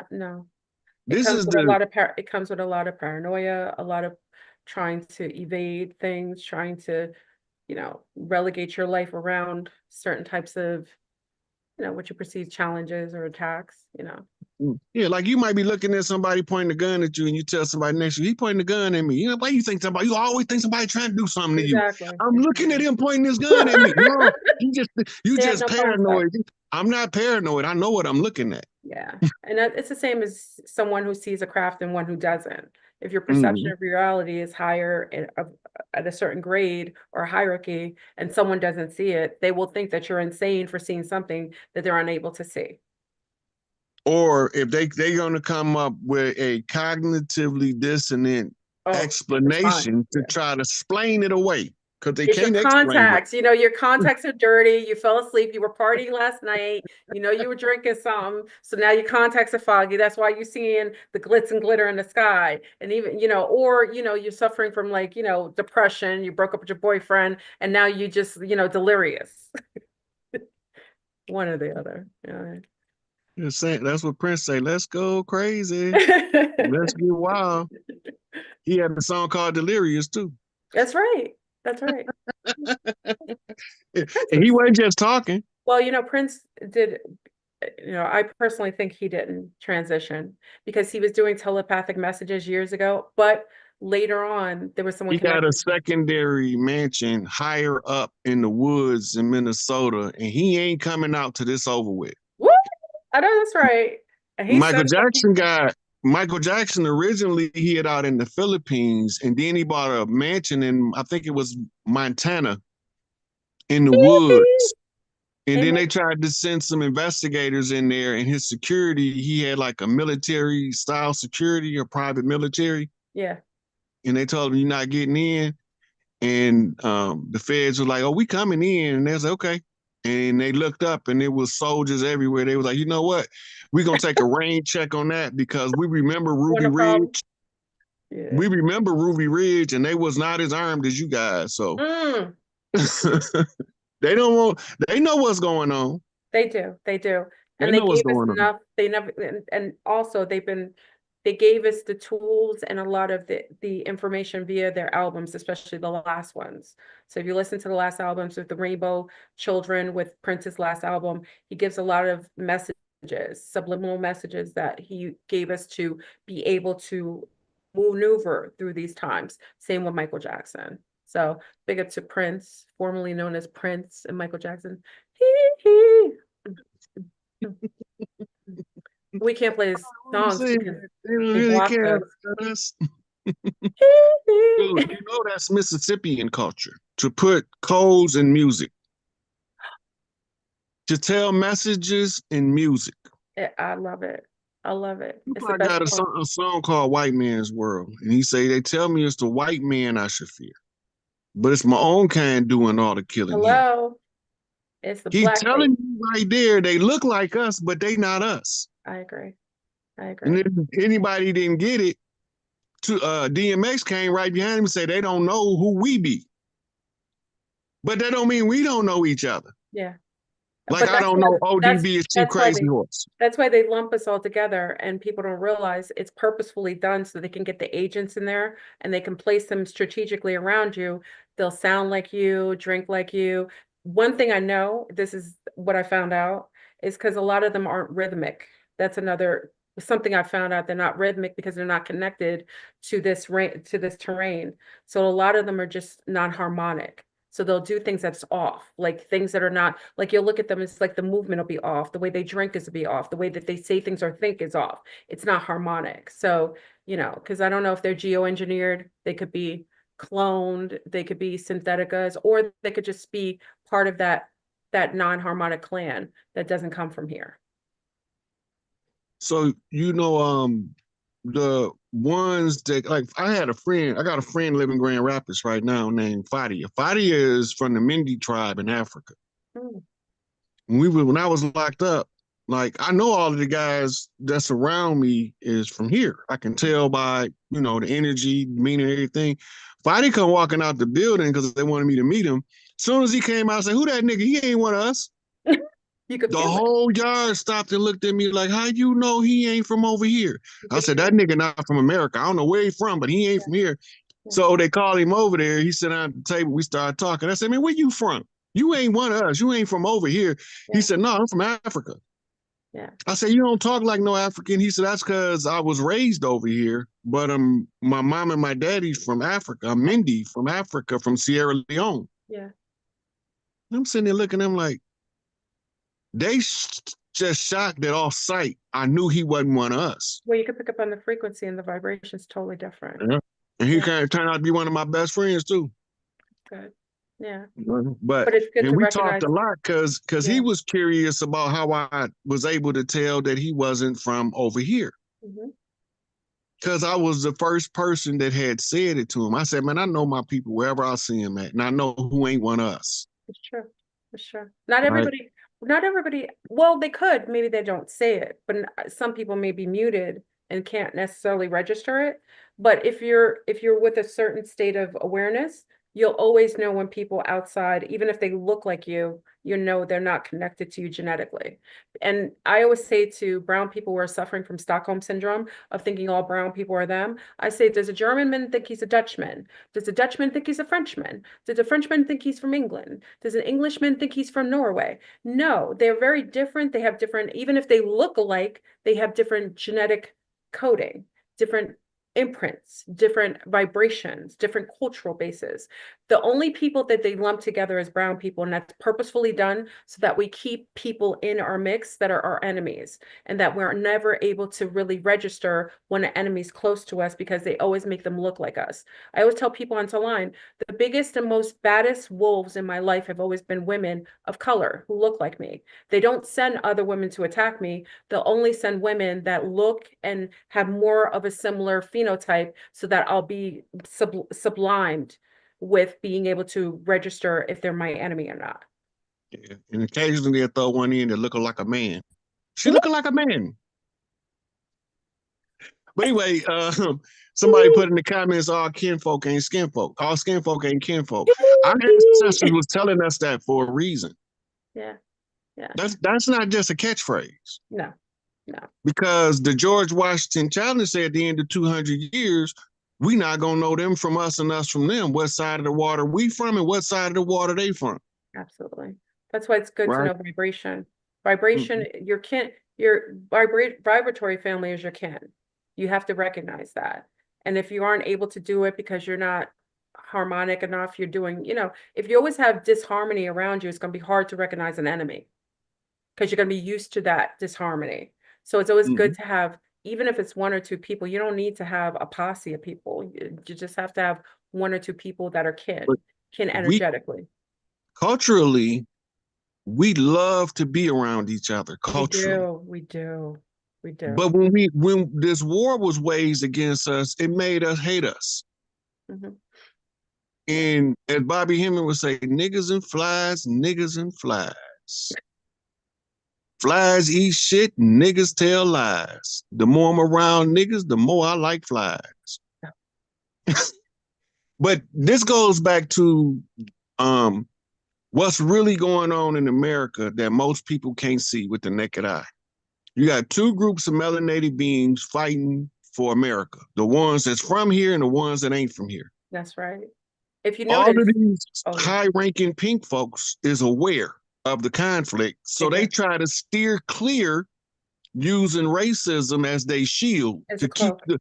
the that keeps the two different groups that's at war fighting each other in their own community, right? And then they get to reap what they call white privilege of staying out of the conflict.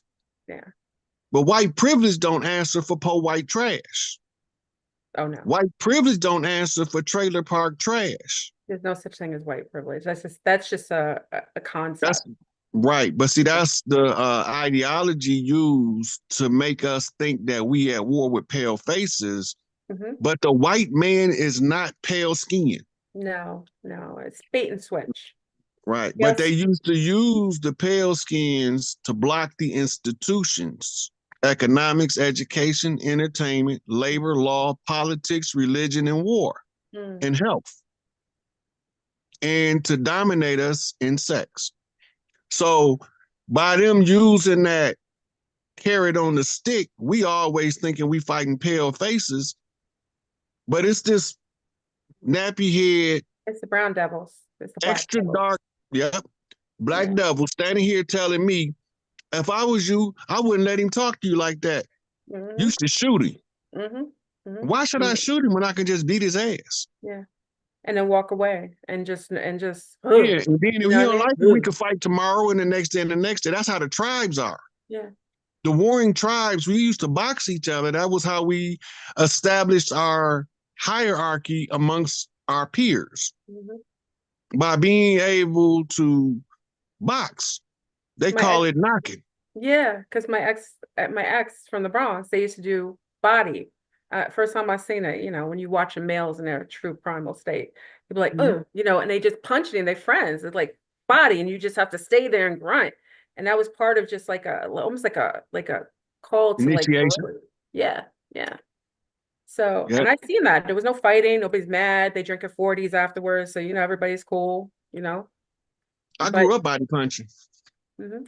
We used to body punching. We used to grow up body punching. My father called it knocking because they used to do it when they was teenagers. But what we do is we get our skills up by punching, but no face. Just But body. everything else is open season: Yeah. ribs, shoulders, arms, Yeah, yeah, yeah. back. Yeah. All that's open game. Just you can't hit it from the neck up. But by the time you get done getting in a few of them, you gonna know how to handle yourself, It's building right? resiliency, right? Yeah. Resiliency. And it's teaching you the skills to defense. Hmm. It's like sparring in the boxing ring. Only you don't got a ring and you don't got no gloves. That's right. Yeah. It's same thing. Yeah. They do it in all combat sports. They have sparring sessions. I see You that. can't develop your skills without a valid competitor on the other side of you pushing you to be better, That's right. But now, exploiting your weaknesses so you can become stronger in the weak places. but now you have young men who are scared to be hit and mothers who are saying, don't touch my son, don't hurt him. You know what I mean? I don't want him hanging out at your house because he keeps coming back and he's got like bruises. So now we've stopped that kind of primal kind of, I think it's, like training. And it's It is. males and females training is different and at different stages of life. And I think Mhm. our young men, the training that was done from pubescence to puberty has been stunted based on all the social cueing, feminization of the boys, lowering their resiliency to pain, also, you know what I mean? So it's not the same. In Cali, they say run that fade. That's right. That's Run right. that fade. You got a problem with me? Run that fade. Yeah. Right? Look, the third chief of the big three was Larry Hoover. He is the one who's That's supposed to right. give the reports. They called him the chairman of the board for a reason. His job is to report to the public. He's supposed to be reading like the state of the state address that the president give Mhm. for the tribes. That's Larry Hoover function. That's why he locked up. He ain't locked up for nothing he did. He locked up because Status, COINTELPRO knew who he because of his was. status, yeah. And also, from what I heard, and I want to verify this with you, I heard that it's kind of like there was a scene in Malcolm X's movie where they were standing outside the police. I think you know what I'm talking about, the police precinct, and Malcolm X was standing, and they just stand uniformed behind them, right? And yep, and when it was time, he told them to disperse, and they just walked away. And the lunar man was like, no black man should have that much Not that power. much From what I power. understand, that Larry Hoover that was a reference to who he was.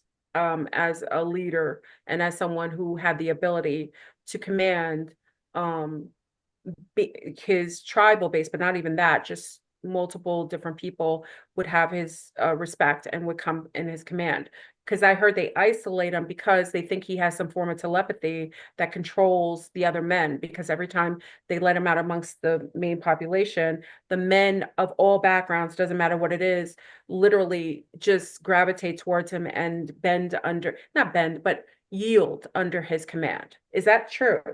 Well, you got to go back to 1974 when the great LSD treaty was formed, and the Brothers of the Struggle was born. Okay. Larry was good friends with Angel Bay Jeff Ford. They've been friends since teenagers. Okay. The government keep telling us they sworn enemies. And Larry inherited his spot as Solomon from King David, king of all kings. Mm. The CIA had him murdered through COINTELPRO. And so now they worry now is that one of their children is going to come up and take up that banner. Mm-hmm. Mm-hmm. Right. So they worried about Prince Wakita. They worried about the older Larry Jr. They worried about little Larry, and they worried about King David's son being able to command that influence. But they reserved in commanding that influence because the threat that we under, they can't really organize the younger men like their fathers did because the government involvement in our communities, like let's take King Low from the Four Corner Hustlers, the exact same MO they used to indict and give Jeff Ford all that time, they used the same MO on King Zoe. They sent in a guy to sell him a rocket launcher because he was beefing with the police. The police has been our enemy the whole time. They were that their main goal was to, after the so-called emancipation of slaveries, were just basically to be groundsmen to control the Negroes walking around to never make them feel safe or secure. Right. So they started off as slave patrols. Exactly. So what do you do with all of these jobs of slave patrol if you change the system? Mm. Remember, they follow something called uniform commercial system. The appearance of legitimacy comes from the wearing of a uniform. Right? So Mm-hmm. now you got the postmaster general in a uniform, and all of his cronies called mailmen Mm. is wearing uniforms. Mm-hmm.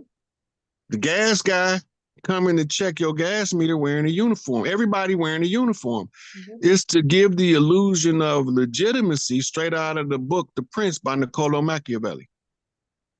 You put the shiny objects on their shirt to make them look more important than the rest of the people. Amplify their purpose and visually. Right. Yeah. Now that gives rise to the psychological study on the obedience to authority. That's a book reference, by the way, called Obedience to Authority. Mm.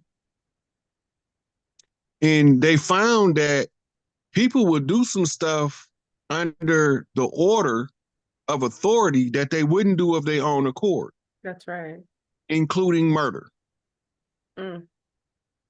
Now they got what they call Manchurian candidates, where they bypass the conscious mind using hypnosis based off Dr. Estabrook's hypnosis programs, Right. to activate a sleeper to commit a crime, and the government hands look clean. Those are called cat's paws. Mm-hmm. 48 laws of power. Always use a cat's paw. That's right. Right. The reason being is you don't want us to know that you the enemy. You want us to keep thinking we the enemy. So they villainized the term for tribe as gang.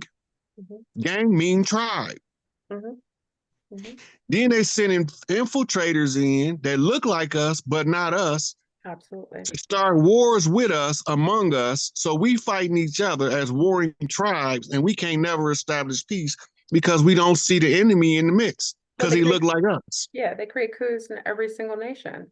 And they did it, the greatest coup, the greatest wonderment of MK Ultra, well, of Maturian incidents was 9/11 to perpetrate a whole fraud of a narrative based on Arabs are the enemies, in the Middle East as enemies, to be able to have an excuse to go and clear what Israel couldn't do on its own. So it used 9/11 as a front in order to have the excuse and the validation and the support of the American people to go into the Middle East and do the clearing like they're doing today.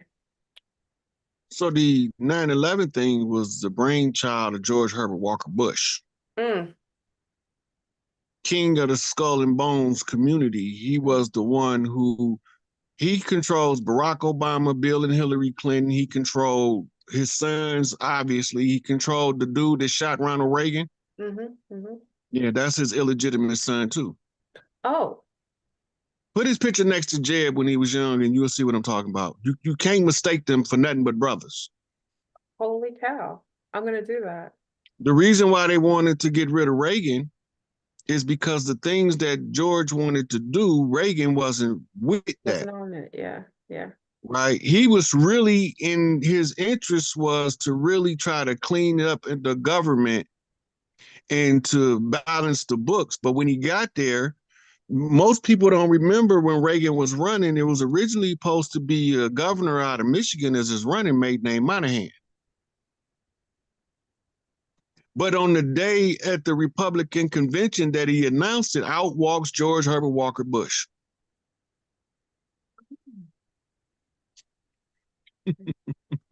Isn't it He kind of got like his the power from the assassination of JFK. He oversaw that as a CIA operation. absolute because JFK was going to talk about the power that the what are they called? The APAC. Well, they weren't called APAC at the time. That there was, money and things being uh facilitated and foreign powers having more control and influence over political parties. So Kennedy was going to cut off some of those lines and separate the foreign entities, what we call Israel today, from having any influence over American politics. And lo and behold, he just happens to be assassinated. And the person who replaced him was fully in line with everything that Israel would like and had instituted to make sure that they had a hand in politics. And not only that, each person in a political political position had an APAC representative always come and greet them once they come into that position. So, because he was Catholic, the Pope sent him Jesuits. When the Jesuits left, he came out and he did a speech called Separation of Church and State. Mm,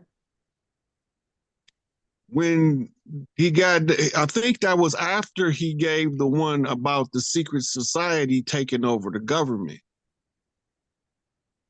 Right. Both of these speeches is available on YouTube. Now, there was more than one reason JFK got assassinated. One is silver certificate notes. He had reissued the silver certificates trying to do away with the Federal Reserve banking system and that's right. reinstitute the United States Treasury. Because each of the dollars back in the days, for those who don't know, used to say it was worth a silver coin, and that was wiped away. All those bills were taken out and phased out. Okay, that was one set of enemies is international bankers. If you want to know how they cut, get a book called Confessions of an Economic Hitman. Yes, yes, which should be in everybody's archives. Yes. Right.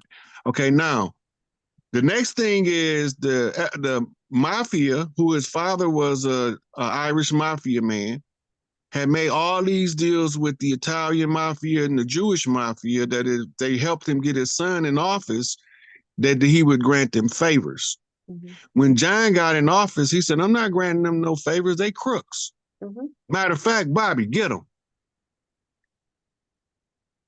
So now he didn't sign the death certificate of him and his brother Mhm. unknowingly at this time. Absolutely.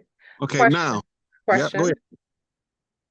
Question. What is your perception? Because there's a whole group of people online saying that Kennedy never died. Again, it was kind of like a fake death. But I think Kennedy, the original Kennedy, died, was assassinated. But his son, the one who died on the plane, that was a fake Yeah, that death. was a whole psyop there. Yes. Yeah. Okay. But Okay. JFK had a lookalike.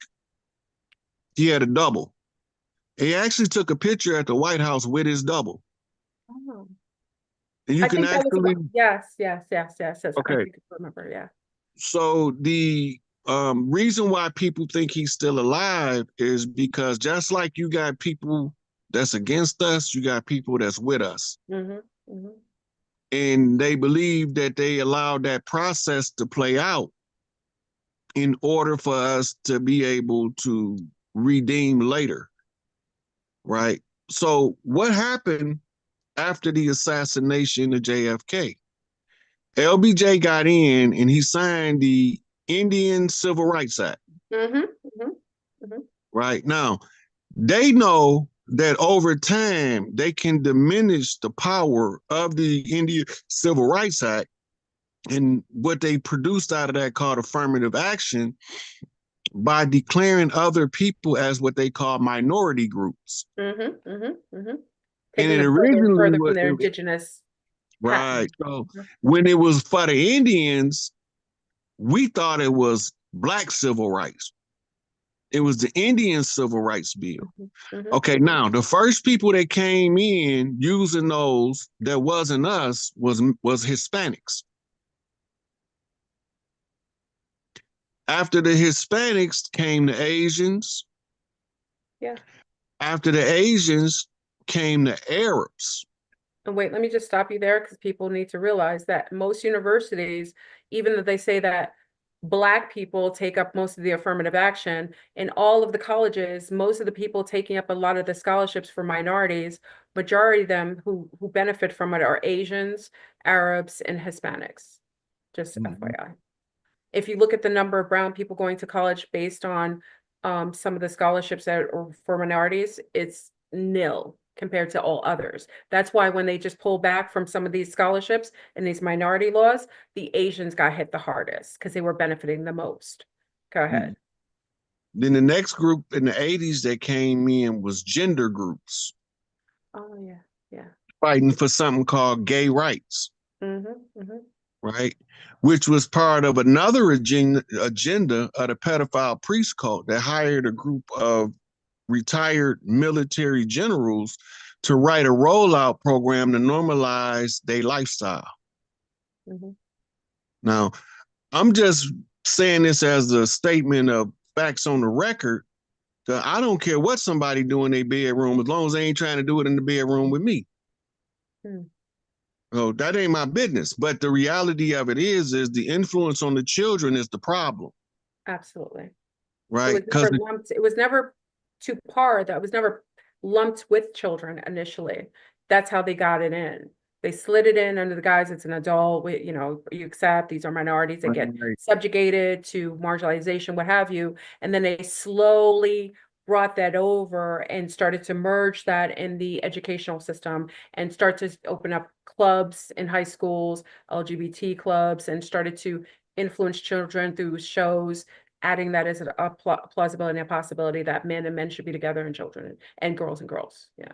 Yeah, so that's the now you watch doggone anything you watch, it's gonna be some fruity stuff going on that ain't kosher. That ain't you ain't supposed to be doing that on TV.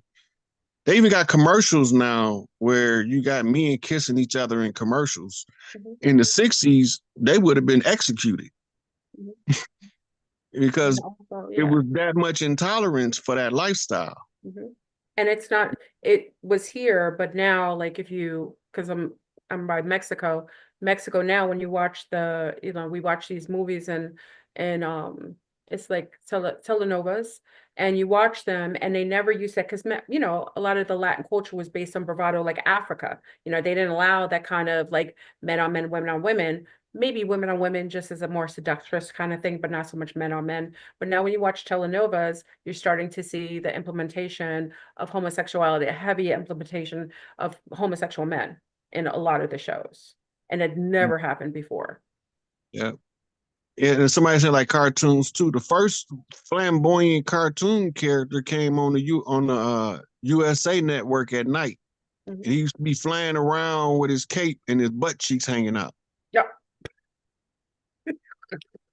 But also let's add to, when we talk about the social engineering of acceptance of that, we have to realize there's a chemicalization that came in with the crack generation, where many people don't know that women who were influenced under the influence of crack, and crack was a purposeful bioweapon that was created by the Willy Wonka system that was implemented into urban communities because they had already done experimentations with rats LA. and others and humans that showed that if a woman took crack, even before she was impregnated, it causes it messes with the hormonal base in the pregnancy. And that's where you see a spike of all these homosexual brown men now, based on that introduction of crack cocaine, which literally switched the sexual disposition of the children chemically in womb during that time. So now we're starting to see years later what happens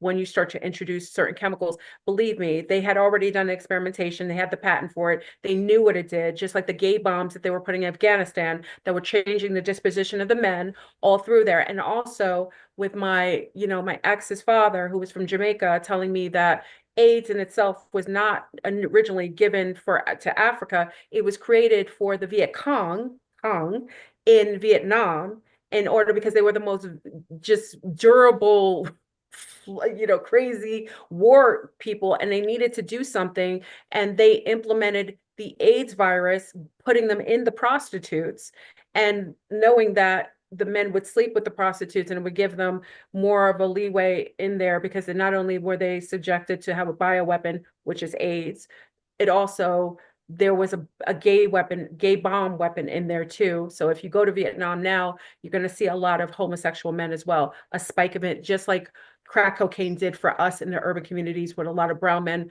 spiking into homosexuality in our present day. Sorry. Before it was called HIV, it was called green monkey disease in the 60s. Good. Yes. And The green-eyed monkey. Yes. it was developed as a biochemical war agent in Arizona at a World Health Organization lab. And it didn't fully mature until they hired this particular doctor who identified it and named it. And his name is Anthony Fauci. As, as for the crack, the largest, if you go back to Behold the Pale Horse, William Cooper was explaining yep. how George Herbert Walker Bush was using his family's oil rigs that was not subject to search for the transport of cocaine in massive amounts into America.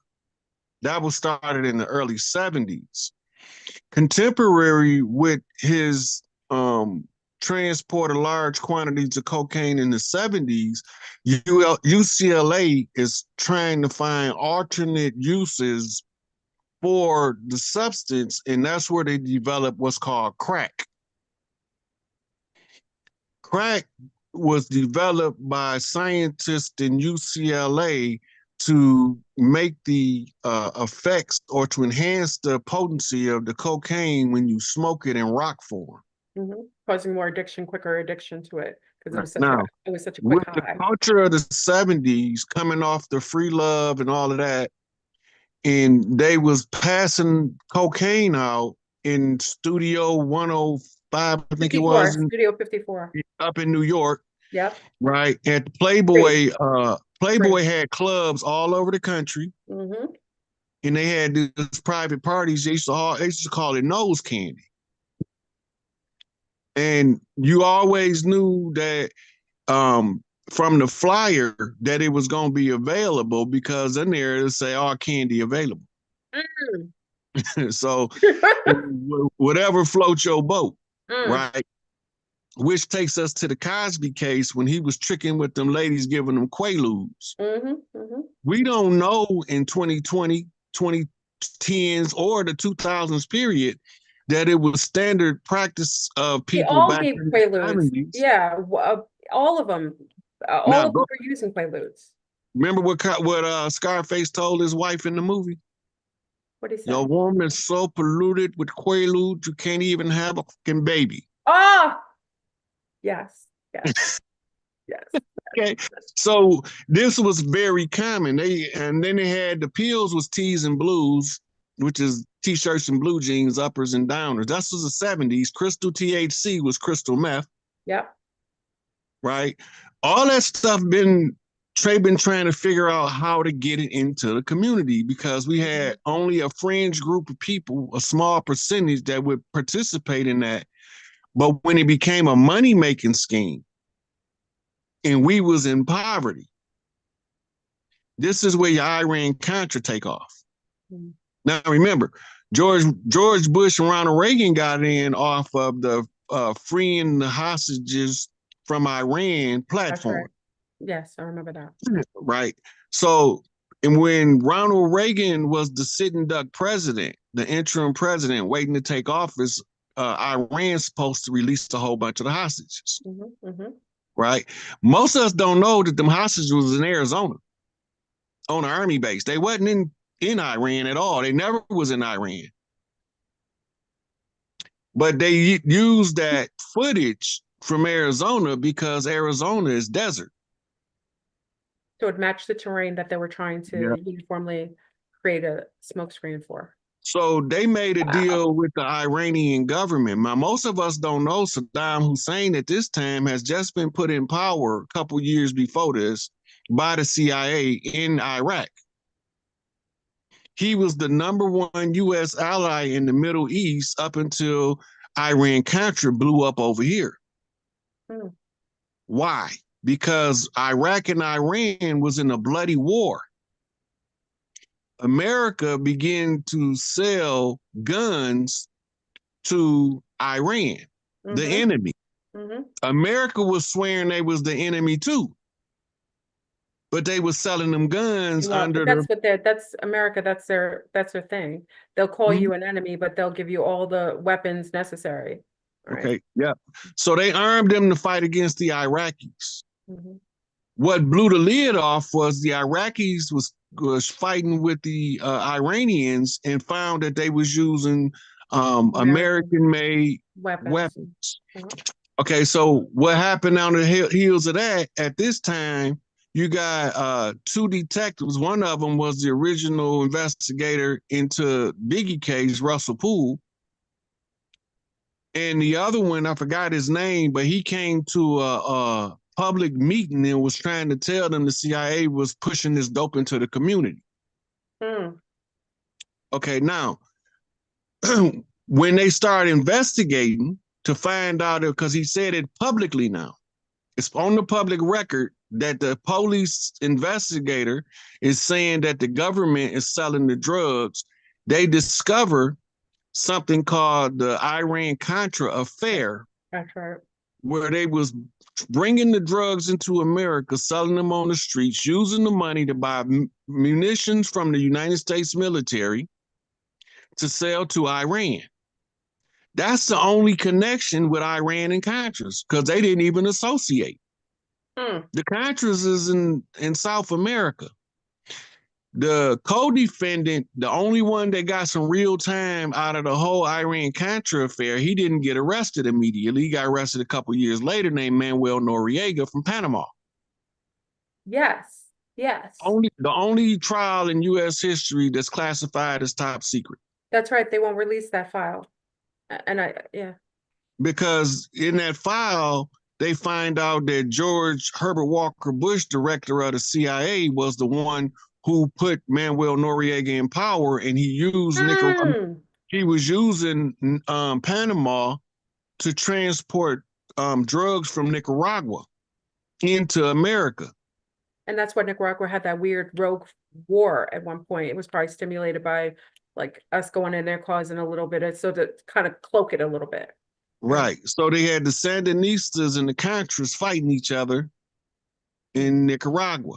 So while this is going on, right, the American people is watching the trial or the Senate hearings in like 87. They thought it was going to stop George Bush from getting elected president, But it didn't. but it didn't Mm. because they've been still in the election the whole time. Wow. I'd be shocked to know when the last time we selected a president. I mean, The people have never selected a I president, I never elected I a don't think president. so. I don't think Ever so. since they created what's called the Electoral College, Yeah, it's we ain't been had that. nothing to do with the president after that. Because It's they been that. before they can seat you as an elector, they got to know who you'll vote for. Mm, The popular vote has never overrode the electoral vote, but it's several occasions where the electoral vote overrode the popular vote. absolutely. I think the first one was Calvin Coolidge. Ooh, So I tell you how far I go back. ooh,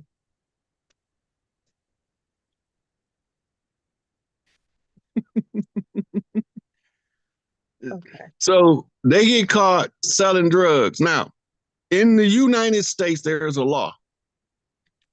It's called a culpability law.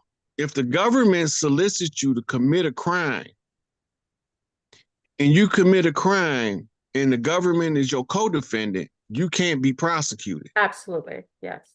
Yes. Everybody with a dope case, their co-defendant is the US government. Let that sink in. Because the government has been the ones bringing the dope in the whole time. Distributing it, um, transporting it, delegating what locations to distribute it for, for whatever reasons. Yeah. If we knew about the opium wars, right? This is what caused Mao Zedong to rise to power. The British was going into China and they was creating what's called opium dens all over the country. Mm-hmm. Mm-hmm. And wars broke out in the transporting of heroin or opium at that time. It wasn't heroin yet. Yeah, yeah. Right. So then they had what's called the Opium Wars. The Opium Wars gave birth to something called the French Connection. The French Connection was transporting China white, but in the movie, I think it was cocaine. But cocaine don't come from France or Asia. It comes No. from South America. Yeah. And some of the islands produce the coca leaf too. Yeah. Right. Now, while all of this is going on, we over here oblivious. Walking around la-di-da in fool's paradise. Because remember, most news, when you go abroad, you actually hear more news about your country than you'll hear from inside your country. So we're usually just like we think have free speech and we can delegate and say things out loud and no, it's everything censored from inside and from outside. You know, the first time I found out about 9/11, it was a show on a Canadian channel called The Fifth Estate. It's like Nightline or Dateline over here. And about 4 months after 9/11, they did a whole broadcast tracking down everything. That's the first people that I found out was telling us that the government was behind it and it wasn't no hijackers. That's And it probably was where we got the first leak. And then also the 7 Israelis, I'm not sure if there were 6 or 7 Israelis that were celebrating, that was on the news. And when 9/11 went down, all of the floors were Jewish companies, all got a heads up. Obviously, they got the insurance policy, the guy who bought the building right before it happened and got the insurance policy too. Okay. So that's when we found out they were probably the leak because the person who said they saw the Israelis celebrating, that it was a woman, I think. She they reported to was the in news. the white van. They had Yeah. jumped out the white van. Now Yep. remember, also white vans came into play in the transporting a massive amount of gold under the tunnels out of the World Trade Center. One of them, when it got rid of all of, yep. They got they emptied out all of those gold places where they stored the gold. Yeah. Yep. So one of the trucks, one of the vans, some kind of way was decommissioned in the tunnel, and they left it there, and it was still full of gold. Mhm. Mhm. I mean, they was in a hurry to get away. They didn't have time to switch the To get gold to the other everything. vehicles. Yep. So it was also a white van. Mm. Then there's another lady who did the controlled demolition investigation. Oh yeah. And she found the boxes of explosives, At the the base. video footage of from the garage Hmm. from before it, like a couple of months before, they was doing midnight repairs all night long after the building was closed for like 3 or 4 months. Absolutely. Yeah, and And then they also, she you remember found the boxes and all that. The oh, boxes. remember the accounts that the firemen, the policemen, the New York City cops, before they totally swept the internet, took it offline, the first thing they said is they heard the booms, the explosions at the base of the building. And Mm-hmm, these men would know because there's no way that a plane would hit the top of a building and it could collapse an entire building, especially with all that steel. It would have to collapse from the base, like any other demolition in New York City. mm-hmm. Well, here go the problem too with the plane causing the crash, because the way that we don't know about the Empire State Building got struck by a Cessna back in like the 20s or the 30s. This was before the World Trade Center was built. Mm. So because of that, the World Trade Center was built to withstand a direct hit from an airplane on purpose. That's why it had an exoskeleton and then it had an internal tube, Mhm. right? So if a plane did run into the building, then they say, well, the fuel from the plane melted the Yeah, columns. No, it didn't. no, The fuel, jet fuel doesn't burn hot enough to melt steel, yeah. And when you but see the thermite do. yeah, exactly. But if, when you see how it fell, you've seen any demolition. I'm a New York girl. You've seen any demolition. You kind of sometimes you get to watch it. The way that the building fell was exactly how a full demolition happens. Nothing was non-uniform. It wasn't as ununiformed. Everything was uniformed in how it fell with any other demolition. Yeah. You know, the first thing when I was watching it when it was happening, I was like, it don't seem like the building should have fell like that. It seemed like the top should have tipped It over. should have tipped over. It would have cracked over if it was normal, right? Yeah. Yeah. But then the next thing that got my attention that made me say, what the was building number 7 that no plane hit And it collapsed. and And it collapsed. I work down there. So yeah, yeah, yeah. And what's crazy is because you use the propaganda, because remember they build the narrative, they control the narrative. So it's all mind control programming. You know, they perpetually say something over and over again, show you several scenes, tell you what you need to think, which remember Richard Pryor said when he was cheating on his girl, he was like, you gonna believe me or you gonna believe your lying eyes? Okay. You know, so people were seeing things that they knew very well weren't exactly how they were describing and constantly repetitiously saying. And then they also used trauma programming because people were so traumatized. New Yorkers didn't know what they were seeing. A lot of family members died. People did not come home.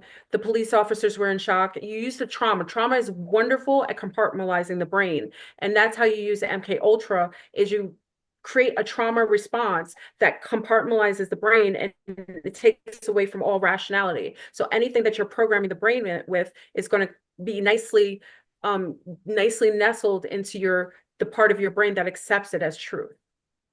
So Yeah. they did a wonderful thing. And meanwhile, no one used the grants, and we don't want to even talk about the Pentagon, which was never hit by a plane. And at the time, I had a friend who was working for the Navy and showed me the image of a missile launcher in the lawn turning directly at the Pentagon, one of their own missile launchers who hit it. And that's why you never saw an image of a plane on the Pentagon. They never showed it to you because they couldn't show it to you. They got a sister that was working in the Pentagon. She say when they hit, she seen no evidence of a plane nowhere, no luggage, nothing. But they also, it's a video from a field across from the Pentagon that shows the missiles. It was what they call a Scud missile, Mm-hmm. Mm-hmm. and that's what hit the Pentagon. Yeah. I saw the Right. video, but it was taken away and he got in trouble because we weren't supposed to see that. We were just sitting in the car chilling and I saw the image and the Navy guys already saw it. And remember at the time it wasn't all stories weren't together. So no one knew what not to say. Nothing was being held and swept away. So a lot of different stories got out just initially until later Mm-hmm. when they kind of cleansed the entire internet. So they gave us what they call 3 knocks to the takeover. Mm. Right. The first knock was the World Trade Center bombing in '91. We keep forgetting that. Yep. We lived there. So We yeah. used to we used to be running around talking about blow up like the World Trade. That's true. Yeah, and a lot of hip hop references to it. Yeah. Yeah. Yeah. Then the second knock came with the federal building in Oklahoma City, What year was that? '95. There's something in between that happened. I forgot the year, but my mother, it was in the 60s, and I don't think people know about it because my mom was working in the Chase building and there was an explosion. It's not on record. People find it after the fact. They blew up part of the Chase building in New York City. I think it was part of their kind of checking to see, testing these areas because she It's totally experienced, possible. yeah, It's yeah, totally possible. yeah. But the 3 knocks, they like 5 years apart, roughly. Oh, yeah, that's pattern. Right. Yeah. So the last one was 9/11. Mm. So you went World Trade Center, Federal Building, World Trade Center. Mm. 3 knocks. We coming to take over. Who is we? Skull and Bones. Yeah. Jesuits, Zionists, they're all in that hub, right? Then they are all of the secret societies. Is the only secret is that you don't know what they doing while they doing it until it's too late for you to do anything about it. Because they're contracting all these different subsidiaries. So you think it's this group, when meanwhile it's something else totally different, and the hub is controlling everything from the top. Yep. Yeah. So when we look at um, CIA sponsored assassinations, you got Patrice Lumumba, you got Maurice Bishop, Mm. you got Stephen Biko, you got Laurent Kabila, you got Malcolm, you got DePinto. It's a long list of prominent figures the U.S. government assassinated. In Mexico, you had Emilio Zapata. That's right. And I forgot the guy name in Puerto Rico, but they locked him up and tortured him to death. Then you got the guy out of Florida, Leonard Peltier. He's locked up So for, can I ask you, so it's all in that 15-year period, right? So it's all in this 15-year period. It was a sweep. well, this was over the last, since like 60. Okay, okay, okay. Right. So they run in what they call the long operation, and then you have what's called short-term operations. Right. Short-term operations would be like crack. Crack was a short-term operation. It was not supposed to last The longer long-term than effects. right. Okay. They do have long-term effects, but like right now, what they calling crack in the streets, that's garbage. Yeah, no, no. No They drug dealer from the '80s would touch that stuff. no, no. Right. They got Now pink cocaine. they come out with the new one now. We got Was the it pink cocaine pink and cocaine? Yeah, yeah. in form, slick, P. Diddy style. So and then you have the fentanyl. You're right. You're right. Yeah. That took They over keep that sector. Yeah, they keep blaming the people in Mexico for fentanyl. absolutely. They're making it in the laboratories right over there in California. They got fentanyl labs all in the Midwest. That's why they got a fentanyl problem, and half the Midwest is high, like zombified. Go look at the Midwest, and they have to import brown people to create a narrative as the brown people that's high. But what they're doing is they importing. They don't tell you, oh, we're taking all the homeless from New York and so on because we just can't. We got to redistribute it. No, you're doing it because they don't want you to know all the looners, the white people that are suffering under their governmental institution of fentanyl, all in those areas. The government was doing it the whole time. Why would they stop? They make too much money That's true. and they can control too many people. Mm-hmm. They more concerned with the control than they are with the money. Absolutely. Because from the control, it's going to increase the dividends. Everything that we did naturally, they villainize and criminalize. Mm-hmm. And if they can't villainize it and criminalize it, they demoralize it. Yes. Right? We had, the Chiefs would have multiple wives when they came over here. Right? Now it's against the law and it's called bigamy.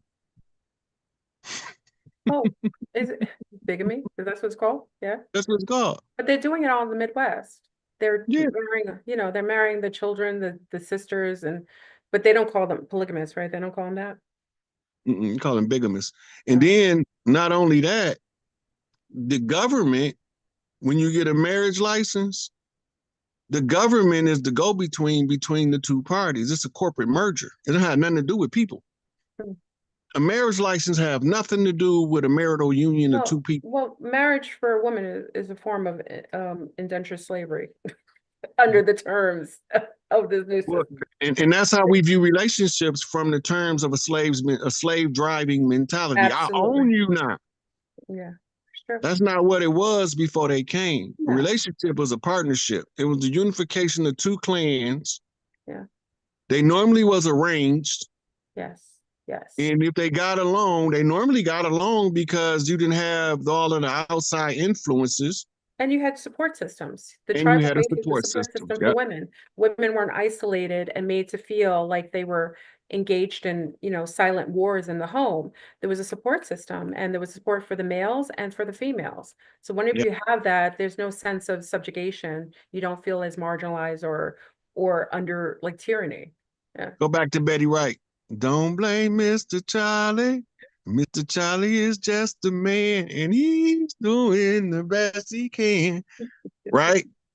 So she telling you the tribal tradition and the women used to go to the lady that she thinks she having marital problem. Girl, that ain't no problem. Yeah. Right? The only reason you making it a problem is because that right in your ear right there, she the one need to go. Not your husband.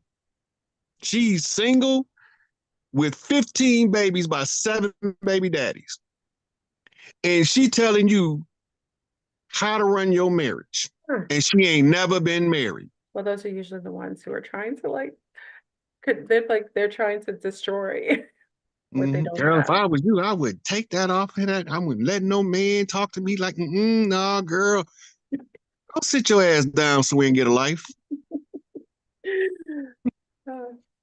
But it, like on a personal level, none of that stuff moved me, right? I believe in family and tribe and building up the strength of the tribe by building the intelligence of the tribe's members. Well, I grew up with that. I grew up with those values from my father and mother and the people we came from. So we know that having a tribal base and having a support system, it's just it's cohesive, you know what I mean? And there weren't, all the women's libs and women liberation really wasn't something that was it was created by the same diabolical Jesuits / it's from their world that they created the whole women's lib, which really caused more infection within the relationship and dynamics between melanated women and men, because that wasn't something we really had an issue with. Liberation is the flip side of the patriarchal coin. Most of us are unaware that most of the women's liberation literature from the 1900s before 1950 was written by men dressed in dresses. Oh, just like the one on the stages. Yeah. That's why it don't work for women. It don't work for women. It's like the brassiere that was created by a man. It just doesn't work. Let's try to cover up the breasts. I'm sorry. It just fell out. I try to behave myself. I'm good. Let's created by a man. We've been suffering ever since. Don't forget the bikini. Okay. You know what I mean? That's where the term bombshell we were butt naked in Martinique. I have pictures and images of my people. We were happy. We started putting on clothes. They called us savages. We were free. We didn't have to come home from work, taking off all our armor. We didn't have no problems. We're happy. Look, you know what they call women in bikinis? A bombshell, right?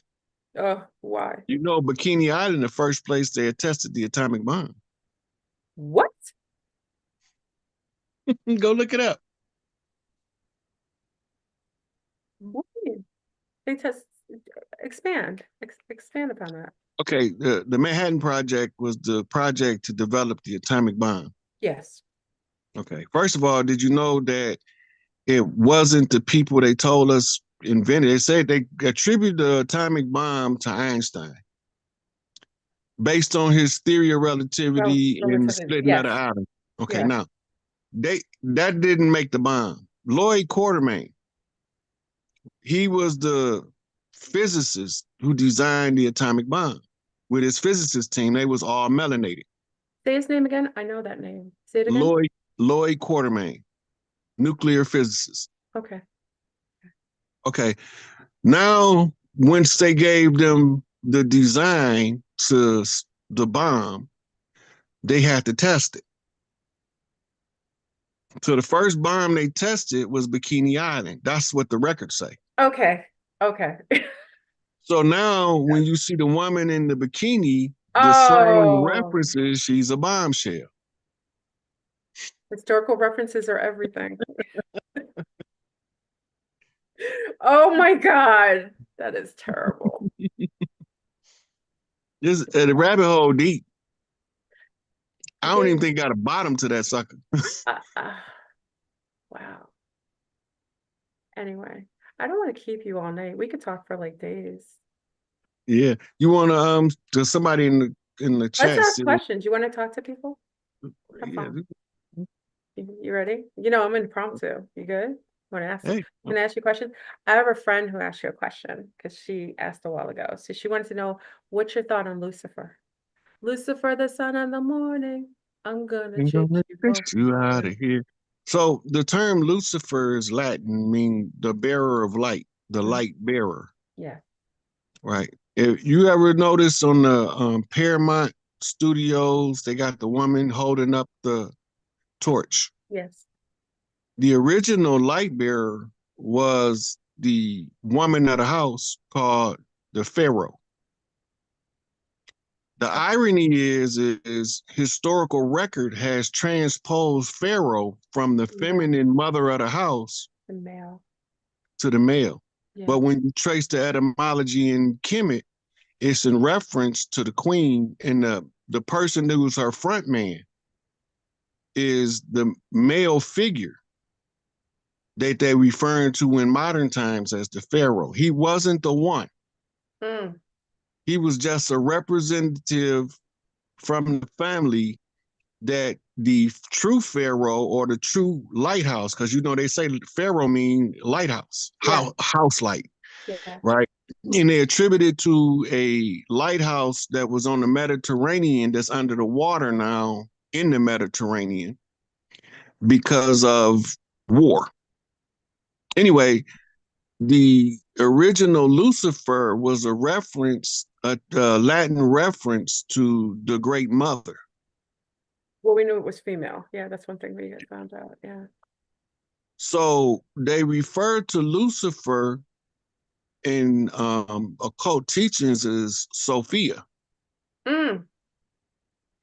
Now, when you look in the union in Kemet, it's always the union between Tehuti, wisdom, the wise man, and Sophia, the wise woman.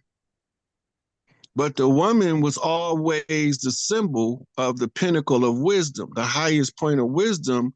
The man has to plug into the woman, Hmm. right? To access the light, the Right, enlightenment. Yeah. right.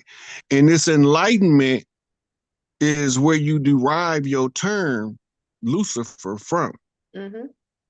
right? And they use Prometheus as the prototype of the man who stole the fire of the gods to enlighten humanity. Mm. Just like That's the we, reference, but yeah. that's the reference to the Statue of Liberty. Yes. Yes. And the Statue of Liberty is a model of the painting of Lucifer in Europe. Hmm. But the original Right. statue they didn't take, which had a tether and chain on her leg. But it still got the tether and chain on there. Really? Maybe. The Statue of Liberty still It has still the has tether it? and the Oh, okay, chain. okay. All they did was put a dress on him. That's it. They didn't do nothing different. They try to clothe her again. You see the problem? Tether her and put her on chains and put clothing on her, ruin her. Right. But Yeah. in this case, the Statue of Liberty was the symbol for the drag queens and the drag race across the land to conquer. And that's why all of the mayors was men when a mayor is a female horse. But when it was under our rule, the mayor was the mother of the town. Mm. Mère in French, you know, it means mother. Ma mère. Yeah. Yeah. Isn't that And the crazy? female horse is a mare and the male horse is a stallion. Yeah. Even though Meg the Stallion is a whole oxymoron, unless you see her balls in between her legs, but Well, it fell out at one of her concerts. it did. And she's been trying to tuck it ever since. But we won't go into the But it's trans more than one investigation. Megan. It's at least three of them. Oh, yeah, I can It's a, believe it. You gotta the have a one of them is actually a female, but the big burly one, you can tell the difference in the shoulders and in the facial structure, but they well, look a lot alike. well, we have a trans investigation a specialist in my group, and we talk about we found out that if your arms right here, if it's high, men have it higher up, so if it doesn't match the belly button, that's a man. A woman, it will always match her belly button. It'll go to her belly button. And the It, shoulders will always be right to her waist. It won't go extend outward. So big up to the trans investigator, Selma. it was more than one Kamala Harris too. Oh, I saw versions of her. Yeah. I personally like the drunk one. The one that was That, smoking blunts, because after her and Cardi B, I'm sure she smoked a blunt and had a sip of Hennessy after she was done. You know what I mean? That's the drunk one. That's the one I like the best. I don't want her to win because he, well, whoever it was, you gotta be somewhat sober, you know. so the reason why they use her for the psyop because of her tenacious prosecuting mentality. A brown man. She didn't know when she went in that when she thought as a prosecutor she was doing what's in the greatest good of the people, and she didn't care. She was just trying to get her numbers up, right? And we suffered at her hands. But as a prosecuting attorney, she was good at what she did, good enough that the frazzle drip video that they showed her when they asked her to play that part made her throw up. And she said, how do we stop this shit? And then they brought her in, recondition her psychologically, so to speak, so that she understand what's really going on. Joe Biden been gone since 2017. Yeah, he was assassinated. They've been using actors and skin masks. Yeah. The final straw was when he came out and he was damn near 7 feet tall. I was like, that's just too much. That's just too much. They went too far now. And the people still didn't see it.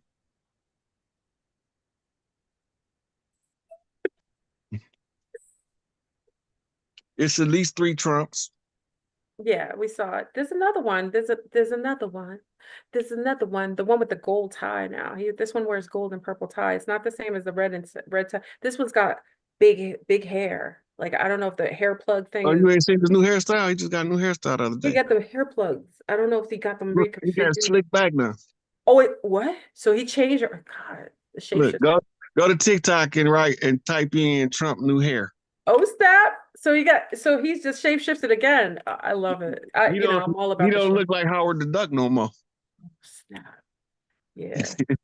Let He me look ask you like a question since we're here, because I would love your take on it. I know everyone, if you have questions, and we're gonna kind of take questions if you're okay, uh-huh. bring them in, which is more fun because we can talk to them in person.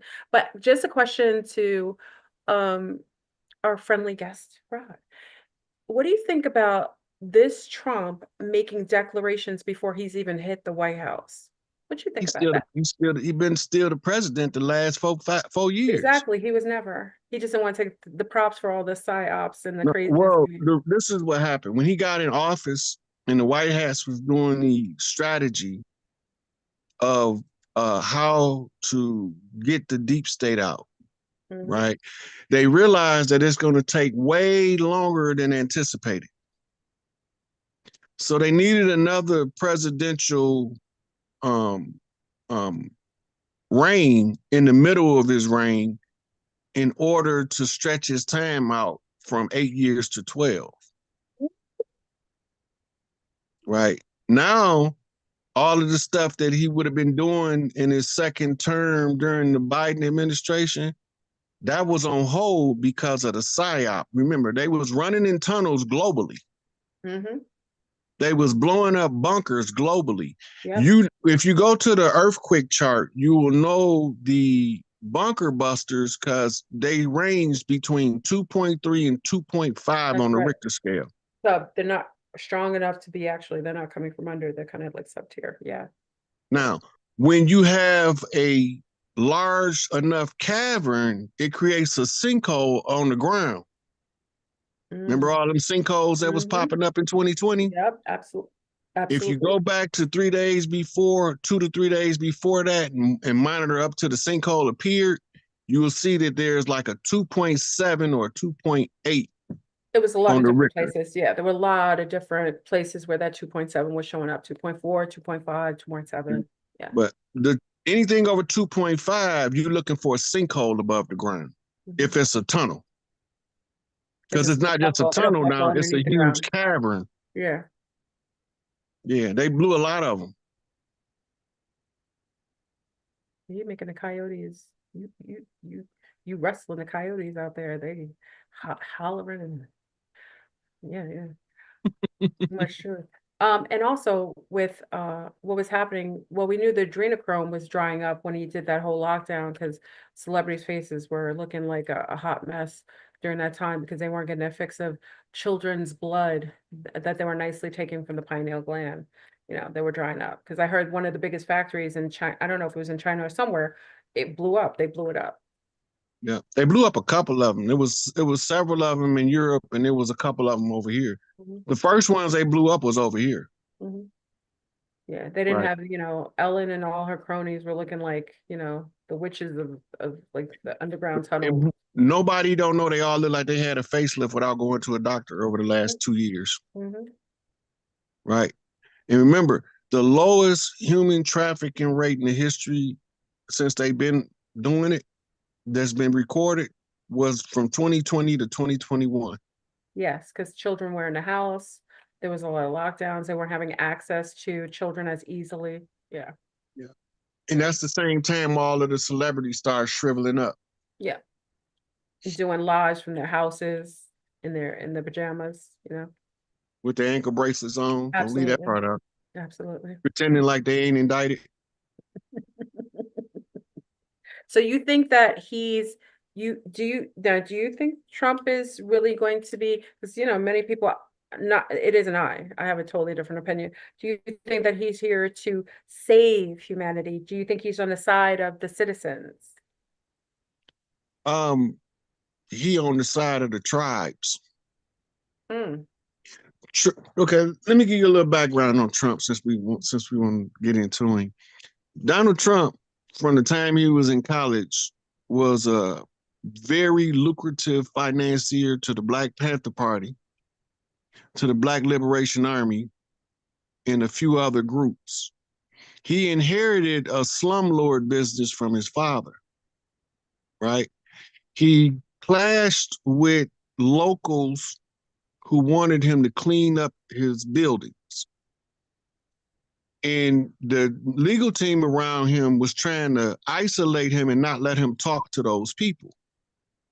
So Trump went hanging out in New York at the clubs with the artists. Yes, it is. And that's where he was able to meet chiefs that was concealed by circumstance, but was still on the land in New York, like Shinnecock and some of the Rockefeller. other ones from Yeah. the area. And they Mhm. told him about the slumlord. So this is what made him transition from being a slumlord to building those High Trump and plazas and yeah, all that, yeah. right? And it also got his money up. Now, Trump loved Ronald Reagan and he loved JFK. He did. He did. And he developed a vendetta after the attempted assassination of Ronald Reagan. He knew George Herbert Walker Bush was behind it because he was in the circle of the ones in the know.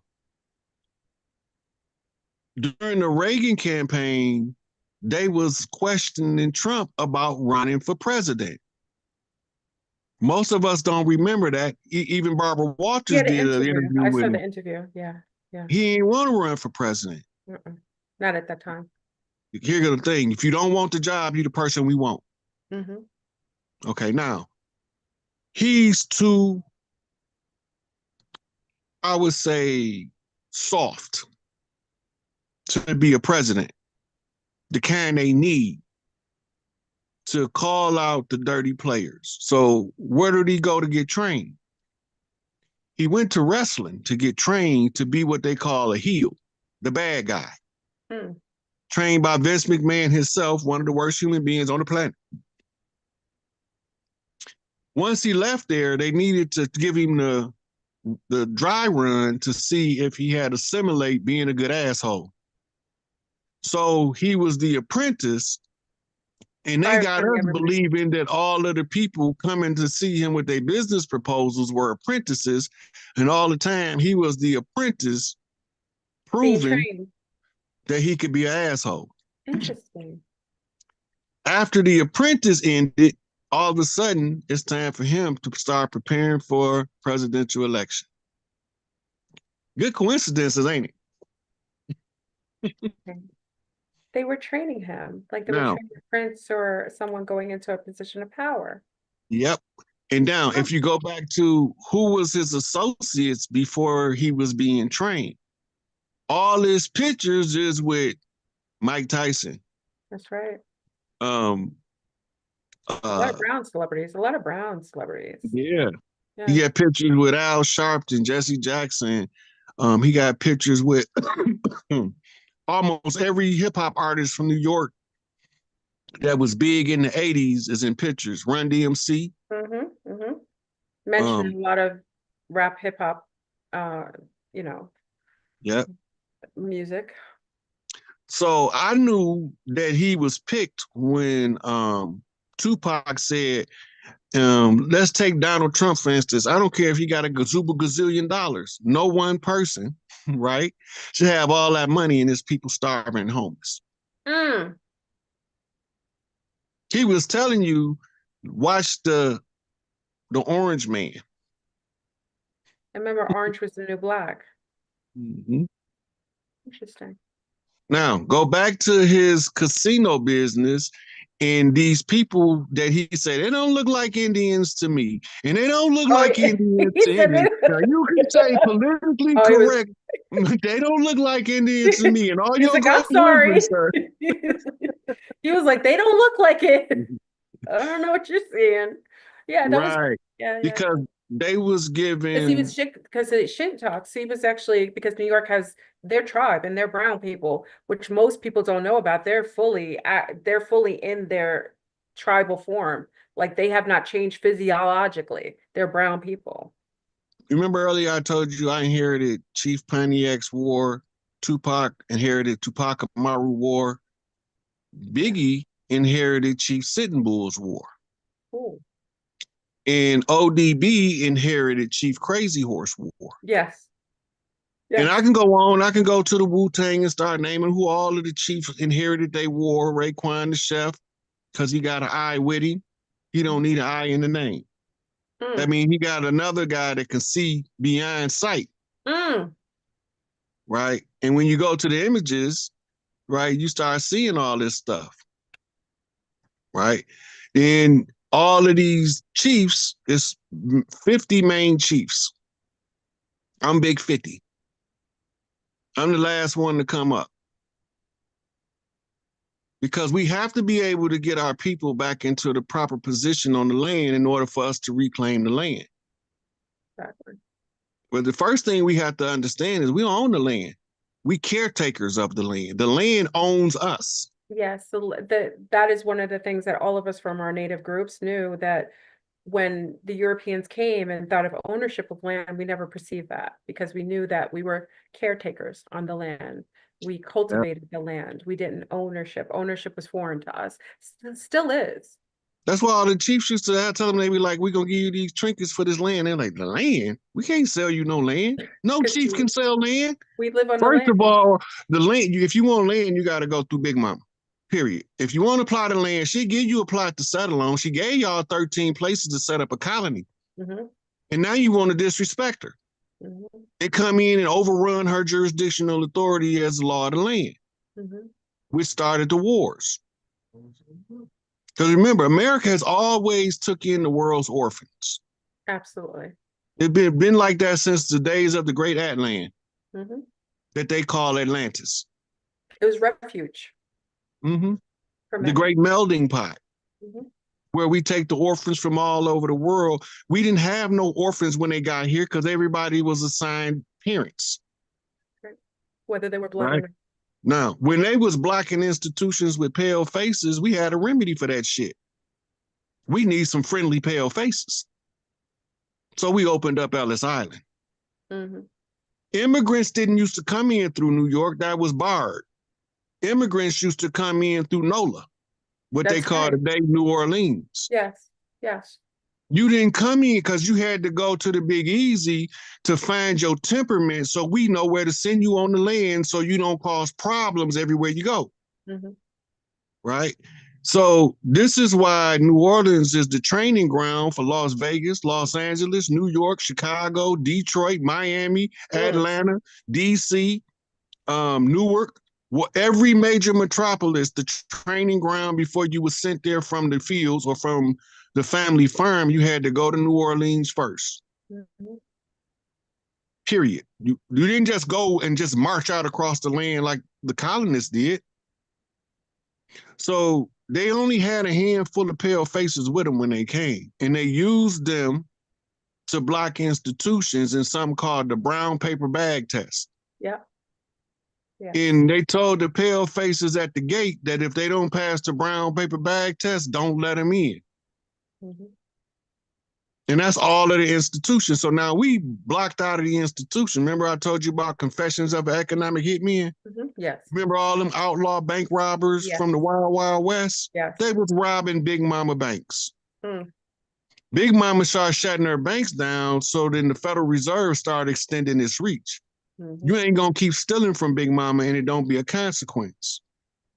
Right? So all the Big Mama banks being shut down, we still ain't broke. We just don't know it yet.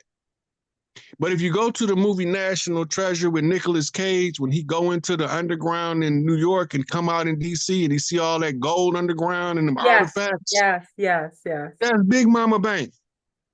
Her colors is black and gold. That's why Trump wearing the gold tie. Mm. Mm. Representing the Federal Reserve, or what Yep. it And was. then the purple tie means it's the unification of the red house and the blue house, Hmm. the royal arc degree. Mm. He's telling us all in his attire because Masons Absolutely. speak through ties. Absolutely. One of their favorite things is tell me how to tie a bow tie. Mm.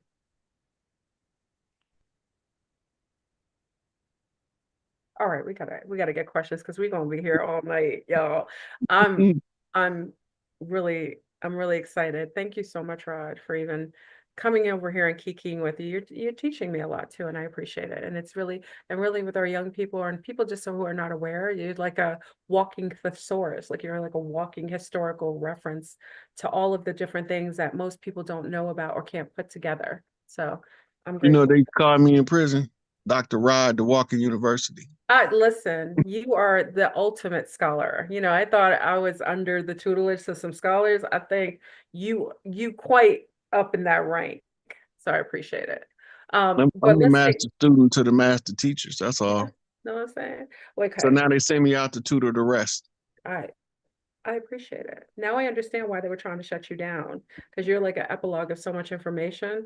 I would see someone trying to target you to try to deflect or take away from who you are so that you're not able to get your message out to the masses. Shame on them. Okay, Well, I'm a stoic too. and the obstacle is the way. You don't believe me? Ask Ryan Holiday.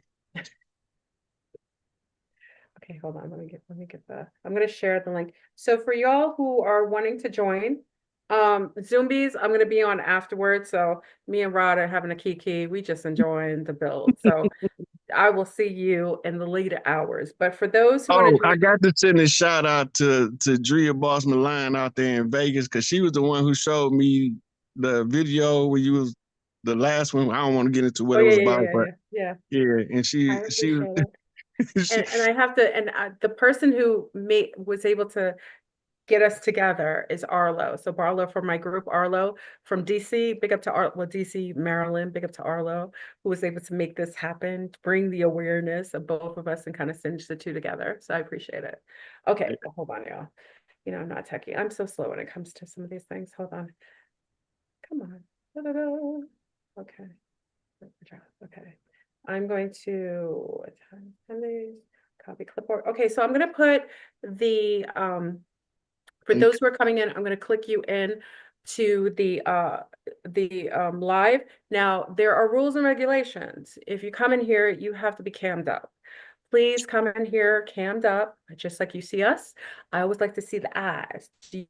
Line eyes. I want to see your eyes. I want to see you. So make sure you cammed up. Come in for one question because a few people I'm sure want to have a conversation or add something to the build. So come in, ask one thing or say one thing and just let other people be able to come in. Okay. And that's it. That's the only requirement. well, you And put that up. Somebody say when the real ships come, how we gonna know whether to get on? Don't get on those ships. I'm you know, telling they you don't now. require you. They don't require you to get on the No, ship. the Earthborn staying on Earth, and anything that ain't from Earth, they taking it away. So if you get on that ship, you gonna be food for the Anuna guys. I'm gonna tell you now, they eat people. The movie is to serve man. Hold on. To serve man. If you don't know what that is, watch that episode. Nothing that is coming galactically, because I come from that sector, would ever require anything of you. You would already have an awareness. And once you come in contact with those who are you are aligned with, your memories, your alignment, your knowing is there. So it's not required. Okay. So hold on. So hold on, y'all. I'm trying to get this link out. Thank you, Myra, for putting my cash app in the comments. I'd Oh, add yes, please. that. Let me, and can you send that to me also? Rod, so I can add it to the thing. Please donate to Rod.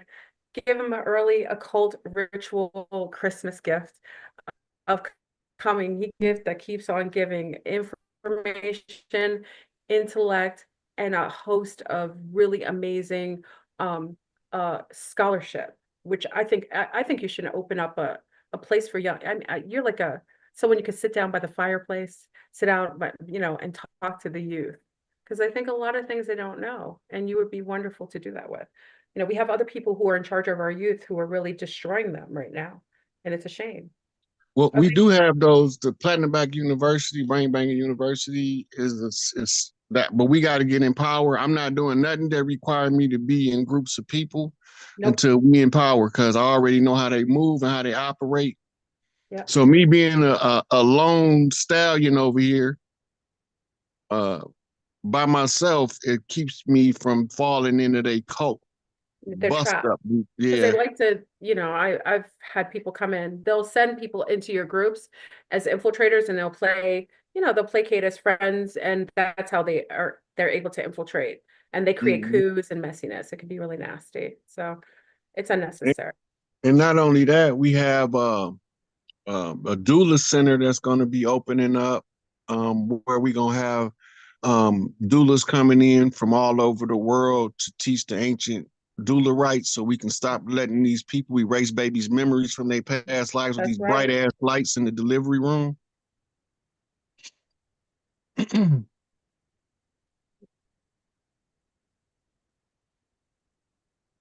I'm sorry, Rod.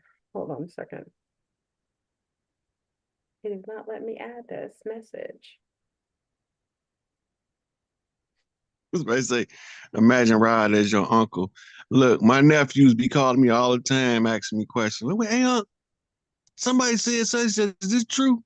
Like the hell no, that bullshit ain't true. Or yeah, that's the facts, whatever the case may be. But yeah, Yeah. I had a ball with you tonight. This I is did. long Thank you. overdue. Thank you so much. I mean, I was just mostly listening because I was fascinated. You had me like in my mind, what do you call it? Like mind giggles? Yeah. So yeah, I appreciate it. Mhm. Yeah. No, I used to my little girl, they'd be like, is your mind giggling? You know, when they learn something new. Is your mind giggling? Yeah, mommy, my mind is giggling. Hold on, I can't. Oh, God, hold on, y'all. You know, in classics as classic is that I'm trying to, okay, here we go. I will get to it. Hold on. Archangel 7, shout out, shooting up. He giving a shout out to Chief Angel Bay, Jeff Ford.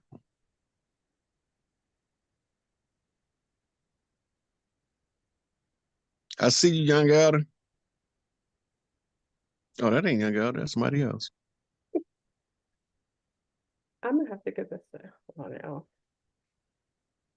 Okay, I'm gonna hold on, y'all. I'm trying to share the link and also Rod's Cash App, but it's blocking me. But it's classic. But I'll get over it. Um, distract them, Rod. Distract them, so I don't feel like the pressure. Ain't no pressure. We built for this. Hold on. Yeah, I'm looking for. I don't have PayPal or Venmo. All I have is Cash App because I don't do this for money, but I accept the gratitude of those who wish to donate. Absolutely. Okay, thank you, guys. South Memphis in the house. What we got?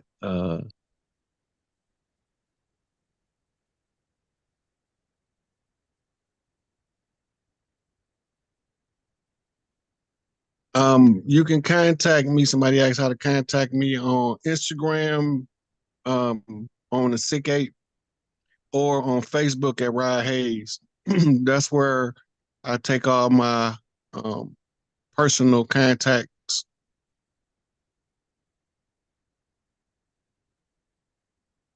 You can have thousands of past lives.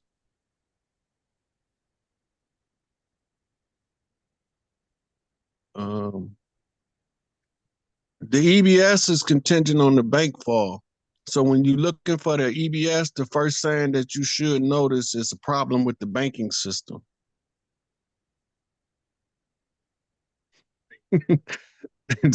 Somebody say Rod Hayes, young elder like uh, Duncan and Tony Parker. Big fundamental. Yeah, Feathers up, everybody. Feathers up.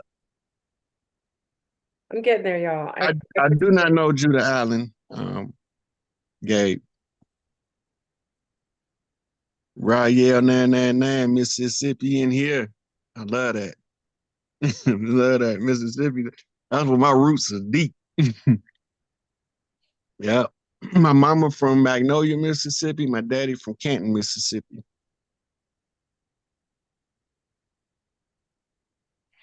I got some homeboys in Benton Harbor, Dream Maker. And most of the tribes around here, I done been with the Flintstones tribe from Flint, Saginaw Indians from Saginaw. I didn't have to do time with all of them. We all popping up, bumping in each other in this cage called prison, wondering why we ain't been seeing each other.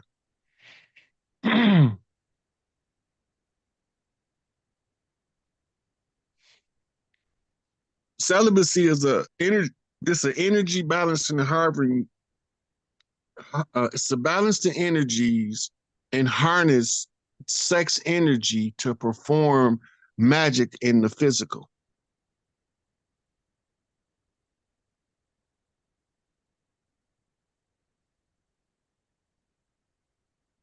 You design the future version of yourself by the life you live in the present. Archangel, East Side, Detroit, Mothership City, Motown in the house. That's Motown in Chicago, over there on 51st, 50th up in that area, and then it's Motown in the D. That's dig. That's what I'm talking about. Oh, clean. Okay. Rod's Cash App is pinned in the comments. Please give some gratitude to the young scholar for coming in here and enlightening us tonight. And then also I put the link in for the Zoom. You can click on that link to come in the group. And again, if you come in, you want to ask a question, by all means do so. Just come in and ask one question and then allow for others to come in as well. Okay, let me see.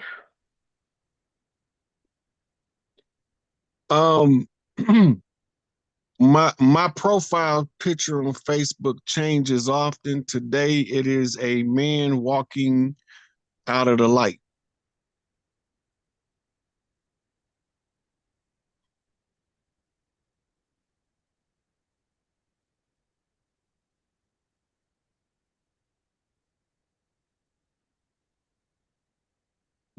Okay, the link is there, y'all. Whoever wants to come in and talk to our guest, Rod Hayes, come on in. Click the link. You should be able to click the Zoom link and be able to add yourself into the Zoom. So let me know. If you have any questions, you want to share anything, click the link. Oh, wow, we've got like over 2,700 people in here. So I'm sure a few of you want to come in here. Check on in. Can you guys click it? Shout out Crew Tribe, Seminole Nation. Okay. Okay, we got some people coming in. Okay, so let me go one at a time.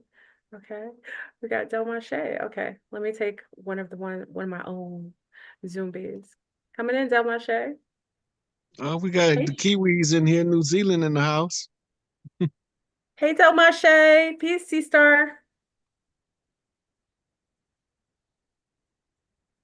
But Del Marche, you gotta hear me.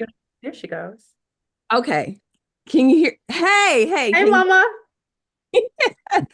Hi, Rod Hayes. This is why I'm missing Zoom, because I'm hanging out with my other homie. I know.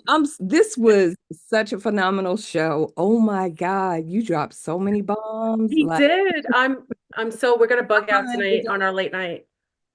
But I just had a quick question. I wanted to know what your take is on the Jubilee that's supposed to be happening when the Pope opens those 5 portals, doors, whatever. Mm-hmm. You know, that's the day that they scheduled to announce the arrest of the Pope on the 24th, right? Oh, but that's the schedule. They don't always follow the schedule. Okay. But this the schedule. The 5 things that he opened in are time capsules. He not doing no magic. He a robot. He a whole android. So they put him under the bed at night when they get done using him. He not finna do no magic. He probably gonna open up some time capsules that's gonna give us some information about what to expect from ancient records to now or something. But it ain't nothing I would worry about. They ain't got no more juice. They whole system has been unplugged. Yeah. So they're not gonna unleash the abyss or the Leviathan or the the Leviathan is a military term for a military force. It's called a Leviathan force, and it's the American military wrapped around the world in serpentine fashion, revealed on C-SPAN back in '99 by a high-ranking military general. And if you look up America's Leviathan force, you'll be able to get the information. The Leviathan ain't got nothing to do with that giant serpent in the water. Okay.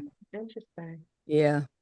All right. Well, thank you so much. And again, you are awesome. I watch you every time I see you're going to be on somebody's channel. And She's always playing you on our Zoom. She's always playing you on the Zoom. Yes. Gratitude. Have a good day. Tell the Zombies I'll be there after I hang out with Rod. I'll be there. All right. See you. Thanks so much. Bye-bye. Awesome. Okay, so let's go to our next person. Junkyard Jedi. He's got a name like that. I gotta take him. Junkyard Jedi coming in the house. Come in, Junkyard Jedi. Your name precedes you. While he coming in, the government names stuff based on the biblical narrative in order for it to look like prophecy. So it's predictive programming. So it's not really, right? So like they put something out there, making it seem like it's connected to something more supernatural Mm. to Just, just, fulfill. just let they just rolling the plan out. In the biblical contract, they have to name certain stuff. Like Kamala was playing the character of the fallen whore Babylon. That's Yes. right. Yeah. That's right. Oh, Junkyard Jedi, what's up, Chief? What's going on with you? what up, Junkyard? Can you hear us? Hey, Junkyard. He unmuted He himself, looks like but a I can't hear him. professor. Yeah, he looks like a professor. Like, what are you doing? Are you on the ship? Are you like planning like the covert like takeover? Junkyard, does he see us? Junkyard, we can hear you. Wait, we can't hear you though. You gotta connect your sound. For some reason, we can't hear you. His mute is off. His mute is off. I don't know what the sound problem is. He might have to go out and come back in. He could probably click more and then sound, connect sound. Because maybe when you checked in, you didn't connect your sound and audio.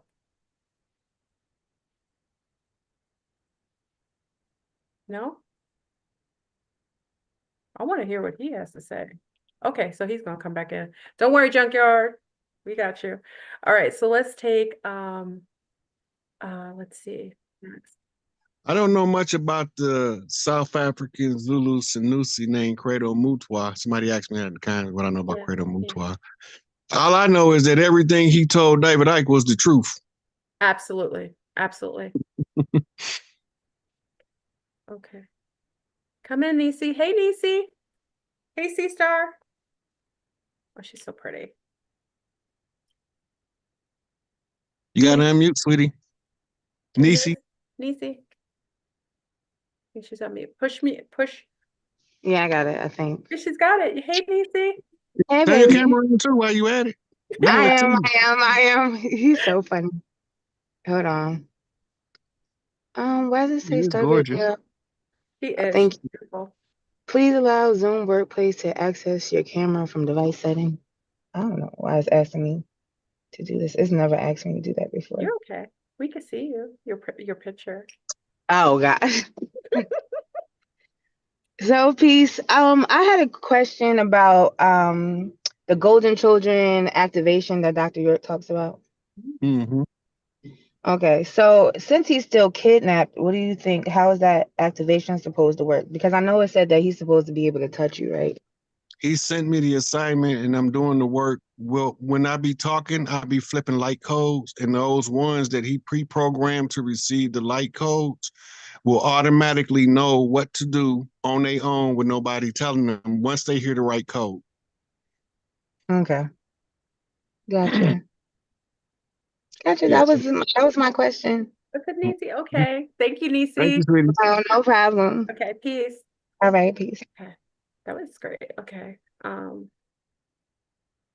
right, let's take in our next. Let's see. Let's see. I'm gonna take in Magdalena. Very biblical, very nice. I'm gonna take in Magdalena. Magdalena, check on in.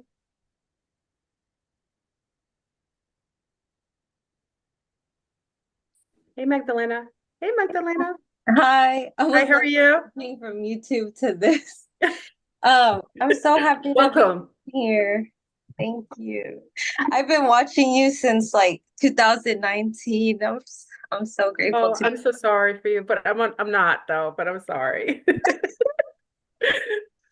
But I have a question relating to like the dreams that I've been having lately. Mainly like a lot of like ocean turbulence and also like connecting a lot with spiders more. So I don't know if that's like something that's been coming up for Well, people. well, I'll let Rod, you want to handle that? Because I'll talk about the spider, the queen, the spider being I've been in contact with over the years. Yeah, I And remember watching those videos back Yeah. then, but yeah, but I'll let So you ever heard of the Anasazi?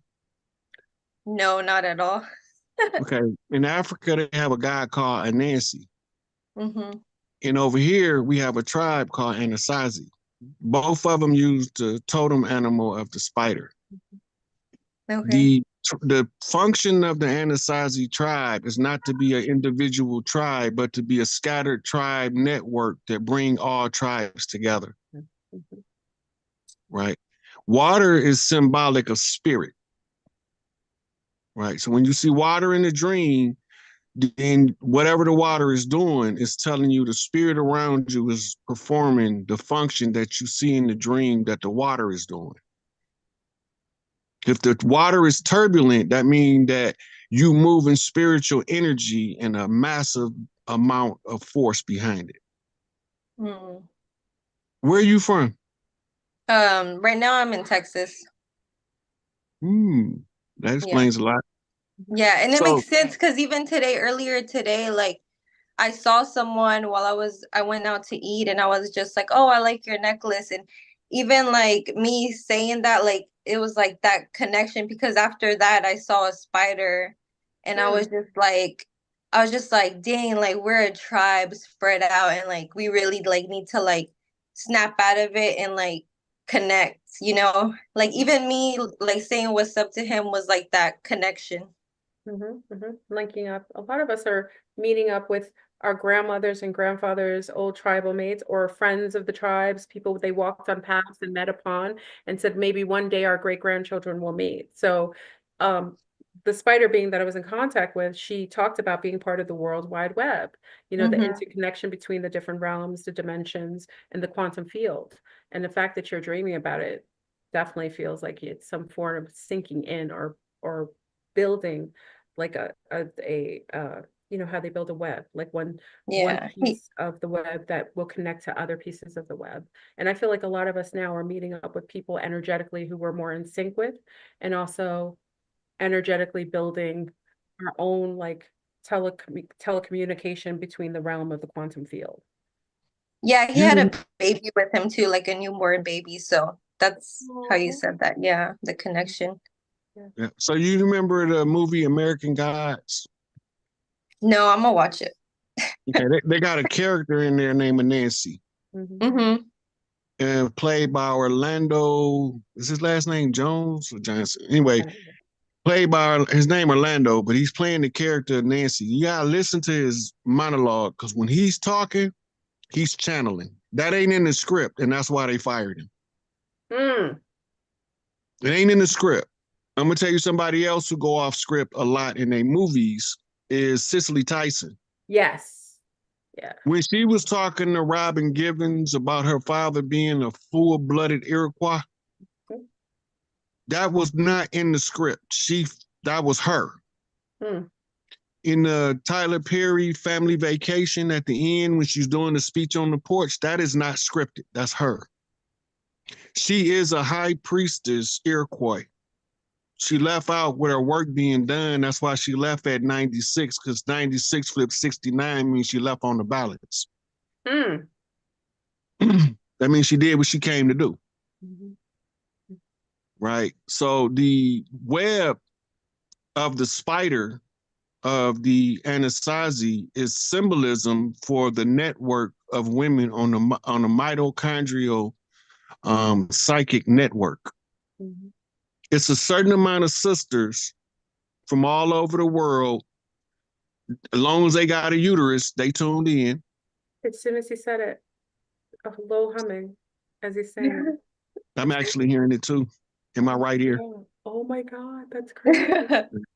I'm actually pregnant right now as well too. Oh, congratulations, Mama. Oh, girl. And You I know was what you've been gonna doing. ask, I was gonna ask to like whenever like they want you to like kind of like tap in more, like just hear them out, will the spiders bite you? No. No. The only time if the spider bites somebody, they normally have bad energy. Oh, okay. They're connected to the network too. So, Yeah. you know, And, it's an energetic and thing. they're more likely to bite a man than a woman. Okay. Okay. Well, thank you, C Star, and I want to say congratulations. And Thank hope you. have a beautiful, healthy pregnancy. Yes. Thank Okay. you. So Bye. bye. Peace. Aw. You know, Magdalene is an anagram for mandala. Mandala. Yeah, I have a lot of mandala effects in my life. The mandala is from the Sri Yantra Mm-hmm. creation codes. Do you doodle a lot? Um, like I mean, do I have them? Like I see them a lot, yeah. No. I mean, when you was growing up, did you find yourself just drawing stuff on paper, just doodling? Yeah, I would whenever I was younger. Sometimes I wish I could go back and like get those old journals, but like I would draw a lot the guy that would like have the arms like the Da Vinci guy. Mm. Yeah. The Renaissance man is what he's called. Yeah, I would draw that a lot just because I would watch a lot of History Channel and I would just be like, what does that mean? Yeah, but So you was evaluating the genome of the male of the species in order to determine if you want to ever give birth to a man or if you only want to birth females. The wow, mother yeah, has that makes the, sense. Her face was the, like, mo- wait. the mother has that choice. She don't have to even if a Y sperm cell gets into the egg, the mother can override that.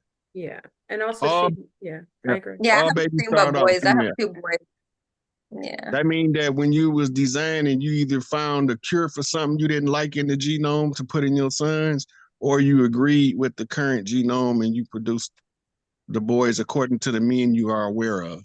Mm. That's deep. Well, thank you for that knowledge. I appreciate it a lot. Okay. Thank Bye. you, Star. Okay. Talk to you later. Peace. Oh, she was a sweetheart. I love it. You could feel it. Can you feel like sometimes you feel the energy? I didn't know she was pregnant, but you could feel it on her. It's so beautiful. I love it. I love that feeling when they're moms, like when the baby's inside. Okay, let's see. Junkyard dog. Let's do the junkyard because he was here last time. Let's get him in. Come on, junkyard. Come on in, junkyard. Let's see if he come in with he's got that audio connected. Let's see. It's booting up too. I see it. That's right. You look like a professor on the ship, junkyard. I had to bring you back in. There you go, Jedi. Junkyard, don't look at your thing. You got to talk to us because I think he hears the delay. Don't look at your screen. Just talk to us. I'm good. Yeah, Oh, we good can hear night, you, baby. junkyard. What? I'm good. Go ahead. Go ahead. I'm gonna be Hey, quiet. look, You like a it is lady. a pleasure and an honor to be on this live with y'all because I saw this before it even happened. Did you? I saw this before it even happened Wow. because I'm a big fan of your work, Rod. Big fan of your work, FleurBrun. I see you on Black Magic 363 all the time, right? But Mhm. but in my mind, intuitively, what I said to myself was, wouldn't it be great if these two, right, were on the same line? Because seemingly you come from two different ends of the spectrum as far as consciousness and spirituality and things of that nature are concerned. But I saw this earlier today. I promise you I did. I know you Hey, did. his voice sounds so official. It does. I wish I could use his voice to do all my talking. Word. And Rod, if I knew the things that you knew, I would never shut up. Yeah, and all the stuff I know, I don't even want to discuss it. Right. I know. I know. Yeah. Yeah, social media is pulling teeth to me, Right. but it was necessary for the mission. Oh, indeed. Indeed. But yeah, I just wanted to come on and say that and drop that feather in your hat because, like I said, I envisioned this because I was like, how unlikely would that be? But how great would it be at the same time? And I was right. I You know. appreciate it. Thank you so much. Thank you for coming on. You like Thank Yeah, you just you. like chilled out the zone. Like you just like I just feel like yeah, I could just sit down, chill by the fireplace. It's your voice, your energy, it's everything. People yeah. fall asleep around me all the time. And I think that just because of my energy, You you do. know. You have really beautiful energy. It's just really calm That's and cool. that's Yeah. that great father energy. Yep. Yeah. All Thank right. you. Yeah. I Well, thank you, appreciate that. Junkyard, for coming in. Thank you. Indeed. Peace. Please. All right, peace, God. That's great. Oh, great. Wow. I feel so calm. See, I don't even smoke weed, but he made me feel like I smoked a blunt. Hey, look, I normally be done lit up 4-5 times. I've been smoking cigars. I ain't lit damn blunt. Yeah, be chilled out. Thank you, Junkyard. You know, it's like sometimes you meet people who energetically are wonderful harmonizers. He's got a harmonizing soul. And like I could just see people if they're roughed up or all angst up, like he would come in. And I think beings are birthed purposefully. And he's probably a wonderful harmonizer in his work and his job, his family, his whoever he interfaces with. Yeah.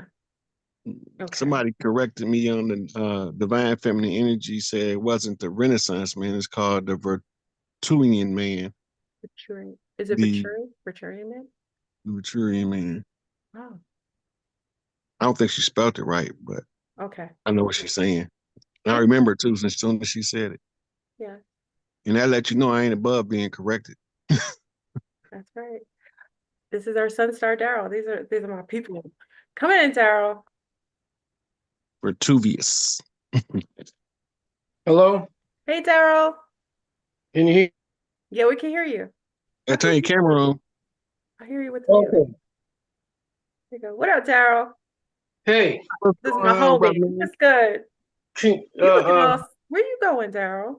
Chief Pontiac. Hey, FleurBrun. I'm not going nowhere.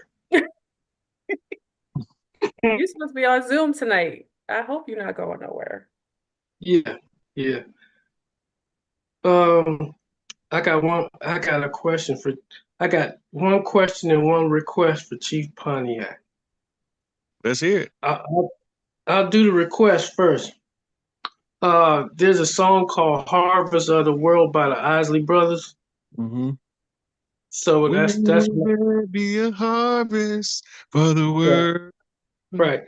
So that's my request for the song playlist for the 2025 Mardi Gras.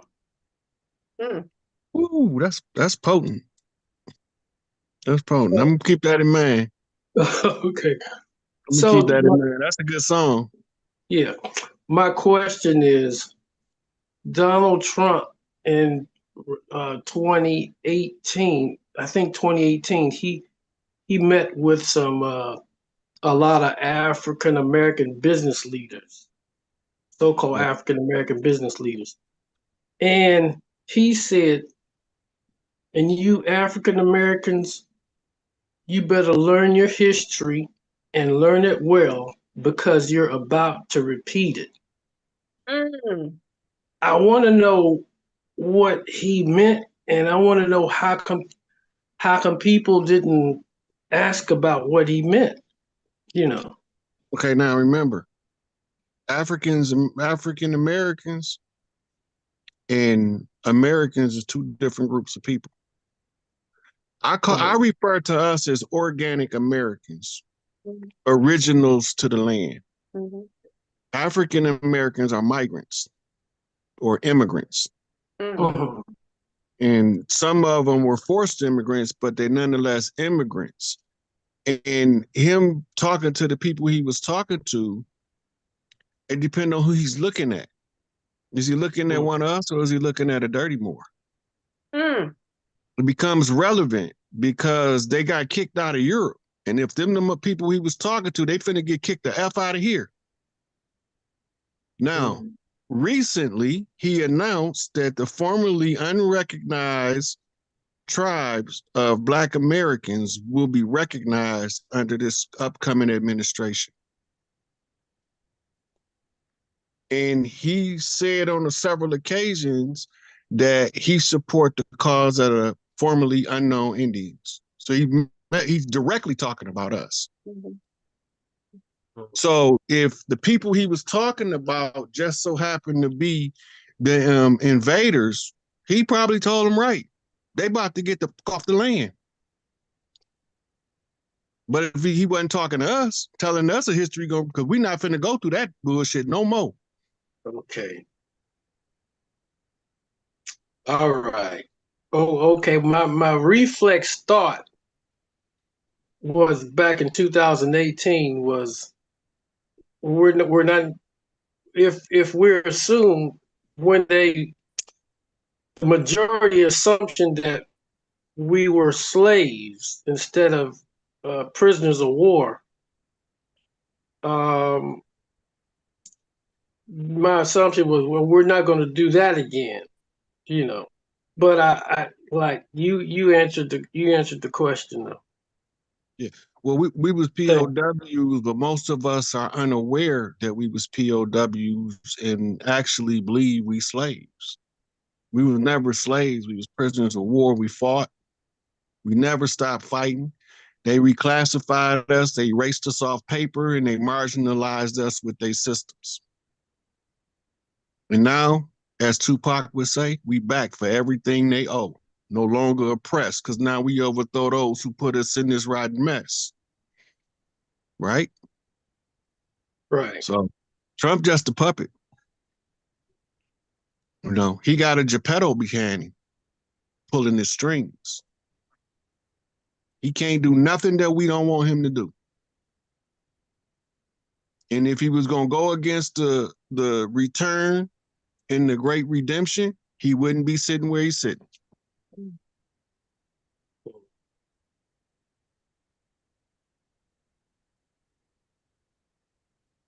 I know Daryl's mind is like, ooh. Did that answer you? Yeah. Yeah. Thanks. Okay. Thank you, George. Thanks, Daryl. Thanks, Fleur. Let's go to, let's see. Zai, let's go to Zai. Coming in, Zai. Hey, Zai.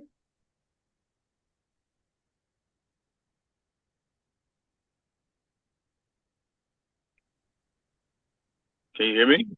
Hey, You look Zai. like a Yeah, real Mississippi in there, boy. Like, yeah, Zai. Oh, I love the bees. Go ahead.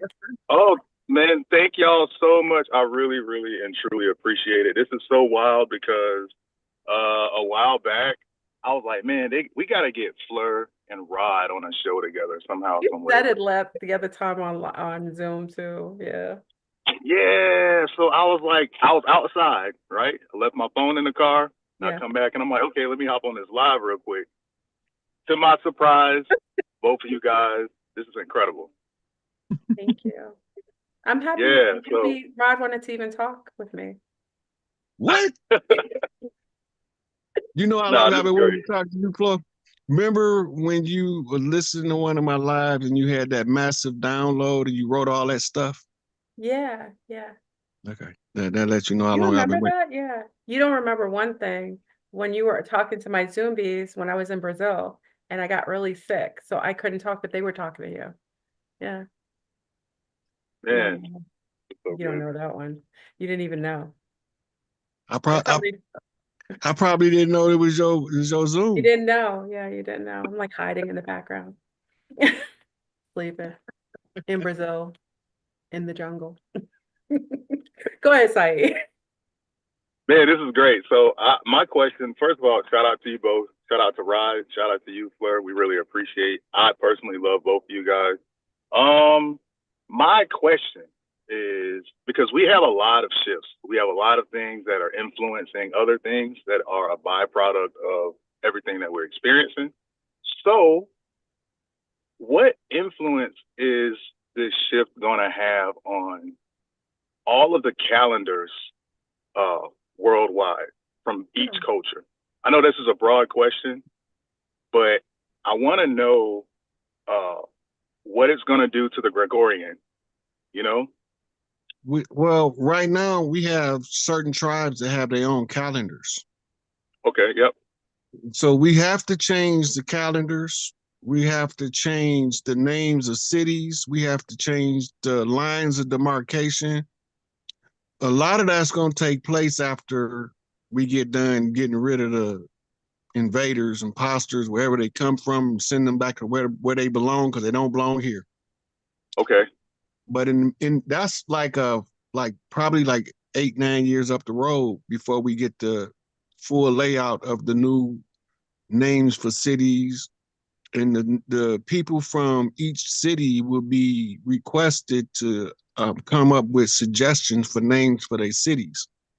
Mm, Right. And we're gonna okay, be okay, having right, and this is gonna be rolled out through leadership summits where we're gonna be teaching the younger adults in 20s, early 30s to be leaders.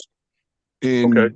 And right, so a lot of that is gonna come with that, from calendars to um lines of demarcation to geographical names of places. All that stuff got to be changed. In order to get from under the old system, we had to systematically tear it down while we at the same time building the new system. This is what we've been seeing for the last 8 years.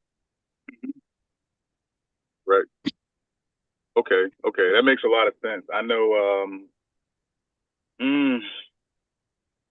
I don't know. I know there's a lot of big, like really, really big shifts that are going to happen by 2030.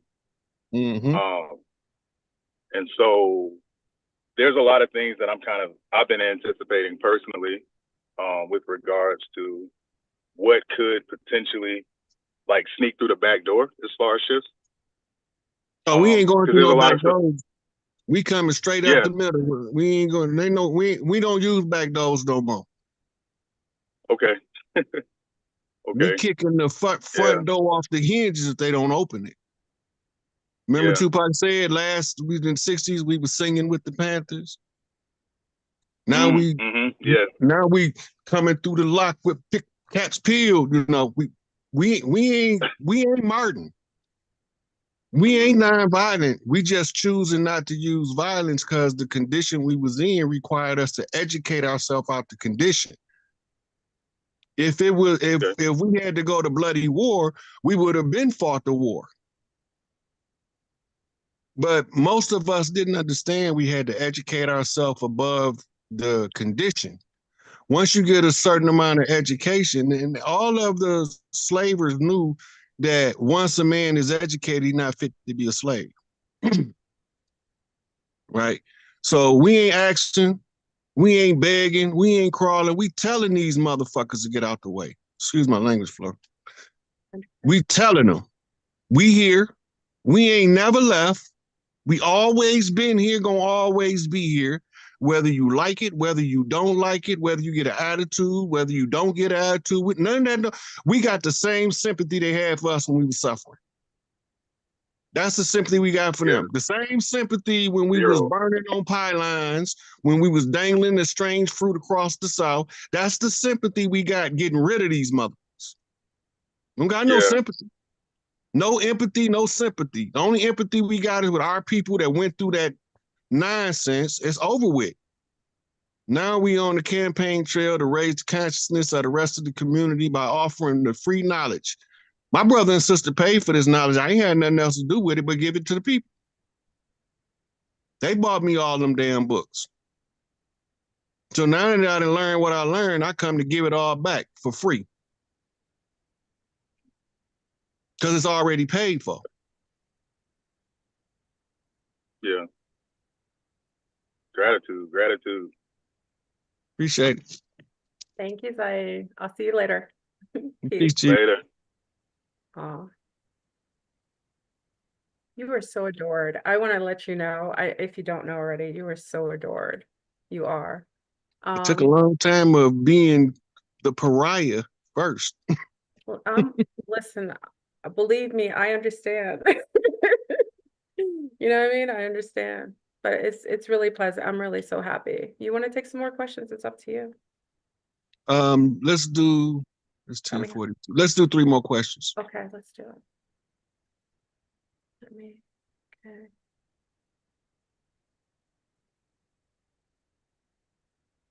Okay.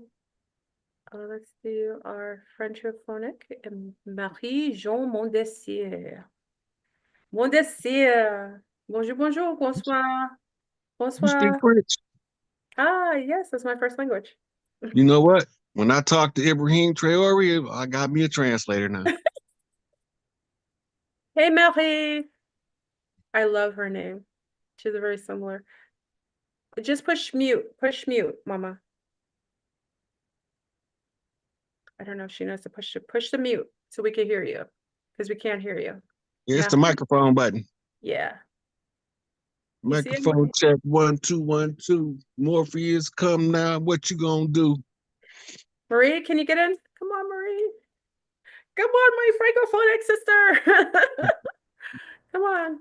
I don't think she knows to push the microphone.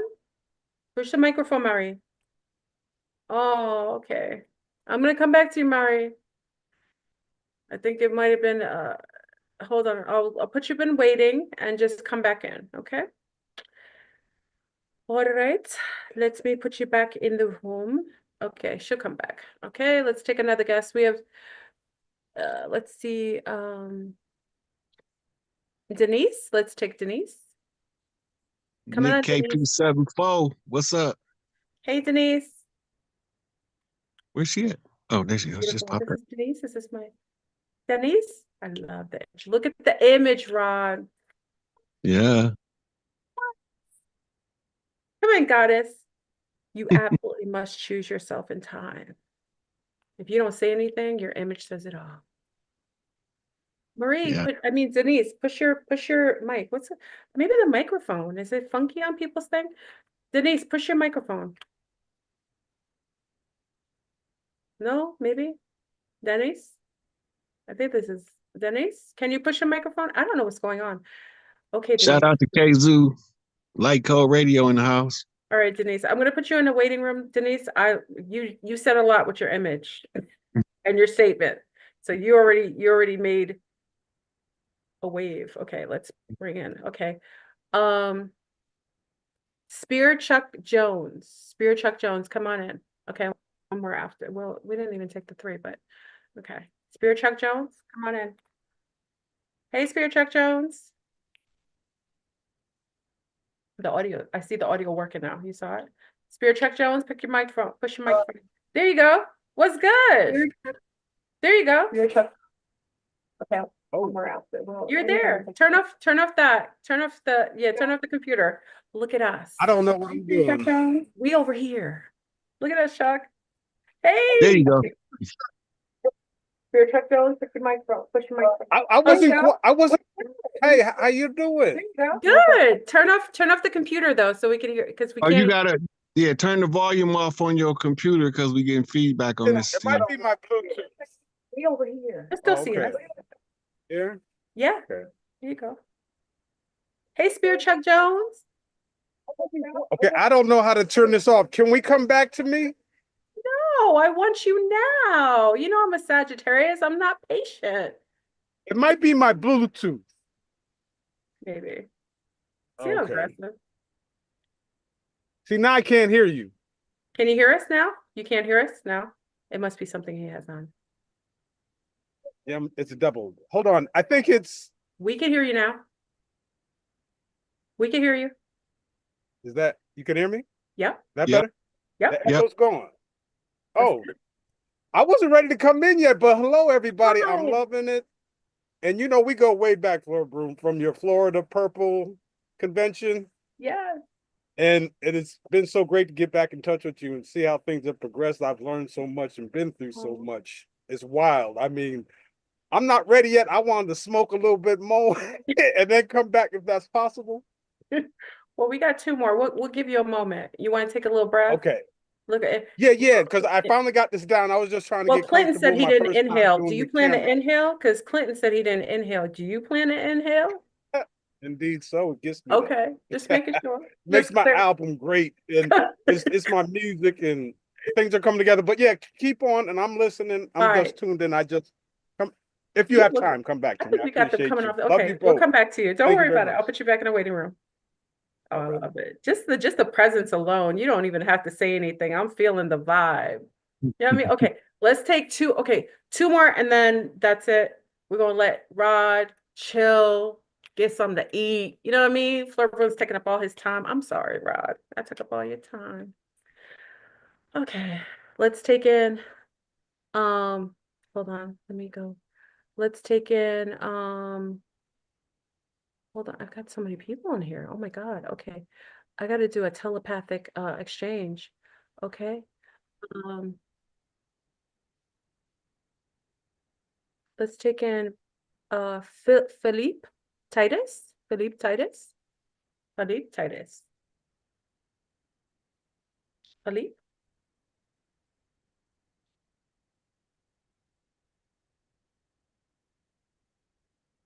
Here we go.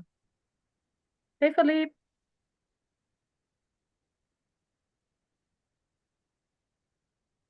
Click your thingamajiggy. Your microphone. Microphone check. Microphone check. I need like a mic. I want a mic thing. You know, like second. Microphone check. Mic. Philip, can you touch your mic? Okay, y'all. I'm gonna do two more because I gotta let Rod go. So I'm gonna put you in a waiting room. I gotta take y'all. Make sure you have your mics going so we can get in and get out real quick, okay? Because I don't want to take up too much time trying to finagle with the microphones. Okay, come on, Jones. Come in, Jones. Jones. There we go. Oh, this is my guy right here. Yeah, good looking chap. Hey, Jones. Very dapper Jones. Hey, Jones. Peace. Peace to the gods. Hey, That's my Jones. master teacher at work right there. Oh, What's snap. going on, my brother? Yeah. I learned a lot from both of y'all, man. I've been following you for a long time, Fleur, for a long time as well. And I also, Rod is like my guy, like, you know what I mean? When I just want to go to and just find incredible information and downloads and stuff. It was like That's blowing him. my mind. Did you feel it? Like Yeah. blowing my mind. Yeah. Yes. I just appreciate everything you have done. I mean, you open up a lot of awareness to a lot of people. Bring the tribes together as well, like Rod was saying. Yeah, I love it though. It's Yeah. I think the times we're in are just perfectly aligned for where we're going. So I'm ready for it. I've been prepared for a long time. And you know, Rod just is taking us further on that cosmic spaceship. Even though he's staying on Earth, he can come Yeah. on my spaceship if he wants. You know what I'm saying, Yeah. Rod? Yeah, I don't want to go on the spaceships. Rod ain't coming with me on the cosmic line. You gonna wave at least, right? Yeah, I will be waving. Yeah, I had a question. My question is about the shift that actually taking place with all the people, that's not aware, and we change in different time zones just by every nanosecond or quantum second, however it takes. But where do you see like the possibility of the great shift taking place as far as like more people coming aboard? You know what I mean? Because there's gonna be a lot of people that's gonna be attached from that. Is that separate a lot of people different realities, or do you think it's just gonna be like as oneness? The unity is going to be stronger once the great reveals take place, but the great reveals have to happen first. Yeah. A lot of people think that people like me and Fleur is batshit crazy, right? But when the great reveal take place, then they're gonna be like, "Oh shit, maybe I should have listened to their ass when I had the chance." When the ship showed up, more people kind of realized it a little bit. Yeah. Yeah. So when the tribunals, that's gonna wake up so many people that's totally numb to everything. Yeah.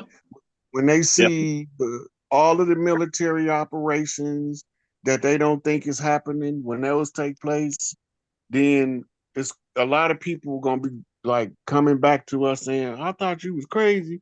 Now I realize I should have listened to you 5-10 years ago." And are we gonna be like this? Because I don't like telling people I told you so. That's the worst thing I had to tell a person. I don't never want to have to tell nobody I told you so. Yeah. But because they assume that you don't know what you're talking about, because they don't know what I'm talking about. I always tell people, just because you don't know what I'm doing, don't mean I don't know what I'm doing. Sure. But they think because they don't know what I'm doing, I don't know what I'm doing. That's not the case. It might be above their pay grade, right? So I'm steady gonna keep gorilla knocking until I get as many of us aware of what's taking place as possible that I can reach. And I didn't reach people. I done had calls from Europe, from Asia, the Philippines, from Australia. I'm talking about people that call me on Instagram and Facebook like we talking now. Tonga, Samoa, Hawaii, Brazil, Cuba, Jamaica, Haiti, Nigeria. They didn't all been calling me. They be calling me, and then I see residual effects play out in the media of the places that's reached out to me. Like right now, they got a big Hecka thing going on in the Samoan and Tongan Islands where they systematically telling them people your time is up. And they sitting there looking goofy because they don't understand what's taking place because they in denial. And I keep telling them denial is in Africa. Yep. And so you're going to drown in it if you don't know where you're swimming because them gators going to get you if the hippopotamus don't. Absolutely. Much love, Fleur. Thank you so much. Thank you, Sunstar. I love all the codes that you gave out in the past, man. I've been on your page for a minute though. Much love. I appreciate it. Have a good night Yo. to you. Peace. Okay. Yo. So I think we're gonna end it, Rod. You were so amazing.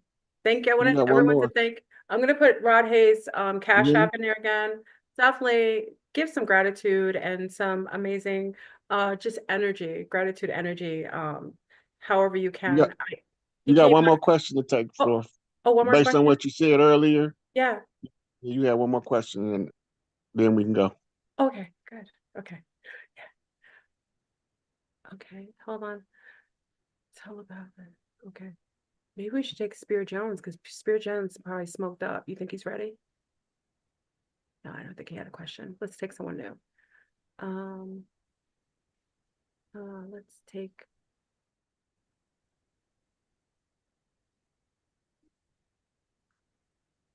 Okay, Jalea Jeff. Jalea Jeff. Jalea Jeff.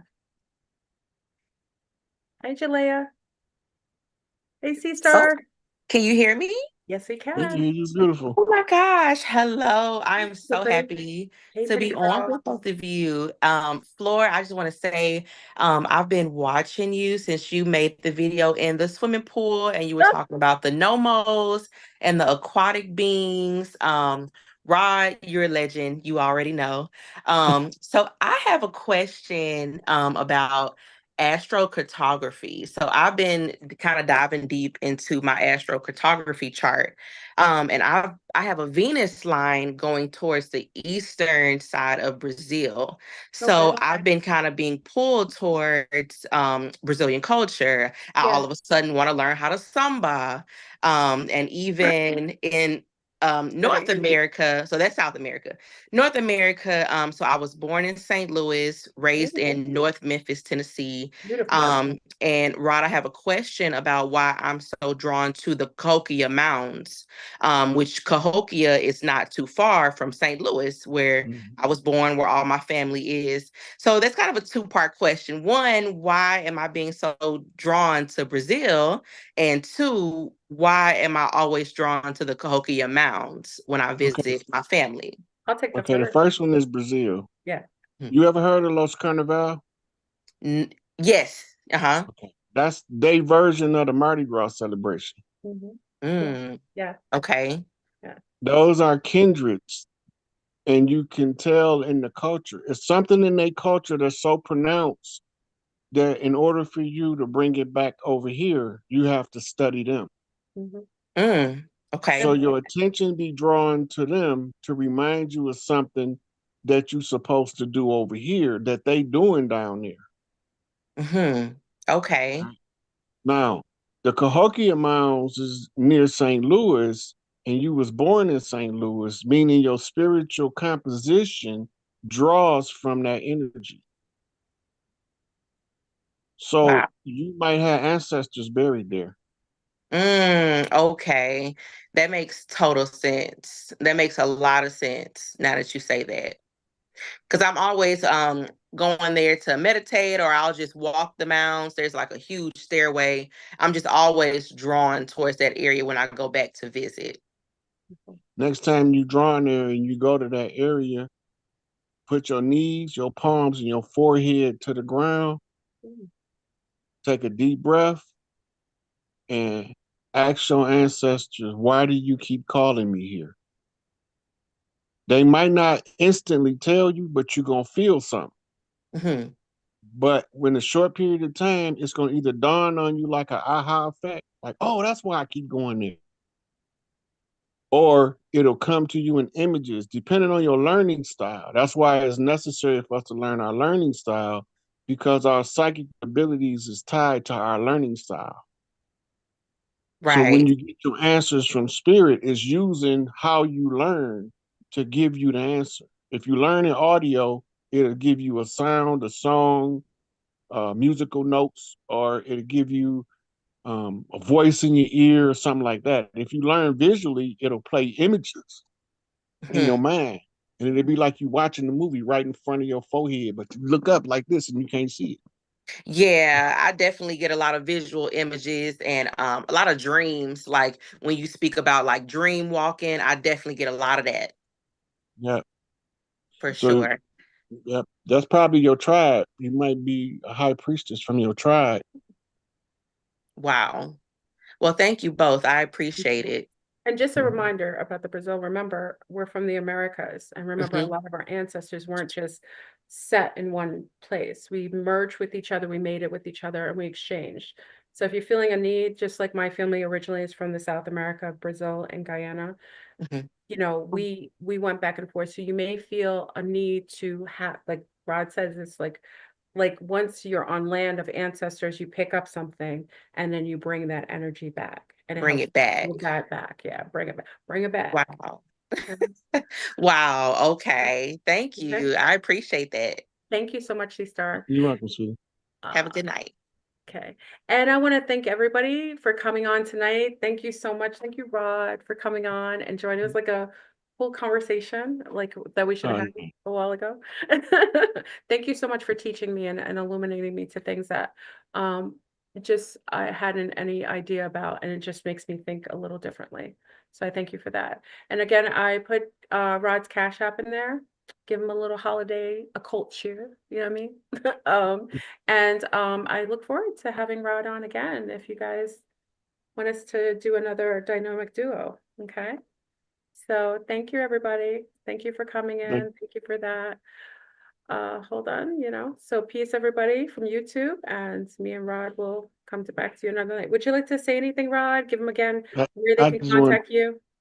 I just wanted to thank you for having me over here. I had a blast. It was fun. We went over a whole lot of information in this Oh my time. gosh, you're like a tornado of information. It was like coming in. It was like, oh my God, yes. I blame my stepdaughter when I do that Black Girl Magic. Yeah. Because she liked to do information overload as a teaching method. I love it. I love it. So when she's channeling through me to teach, she's trying to just push it all out there, give it to them. Her thing is, we gonna learn them something today. Absolutely. Yeah. But I think you illuminated a lot of people. And it's kind of like the whole Aquarius, bringing in the ladle of water and pouring out the truth, all the truth that was in all of the history, past, present, and future. So I look forward to seeing how everything will kind of play out. And and again, for everyone, please contact Rod. He has multitude of places that he comes. Listen to his lectures, listen to some of the shares, and definitely contact him if you have any questions. Okay. So peace to everyone on YouTube, and we will definitely come back again. Okay. So I have to figure out how to end this again because I never know how to end it. Let's see. Forgive me, y'all. Okay. Hold on, y'all. I think you pushed the leave button. Yeah, but I have to end it on YouTube.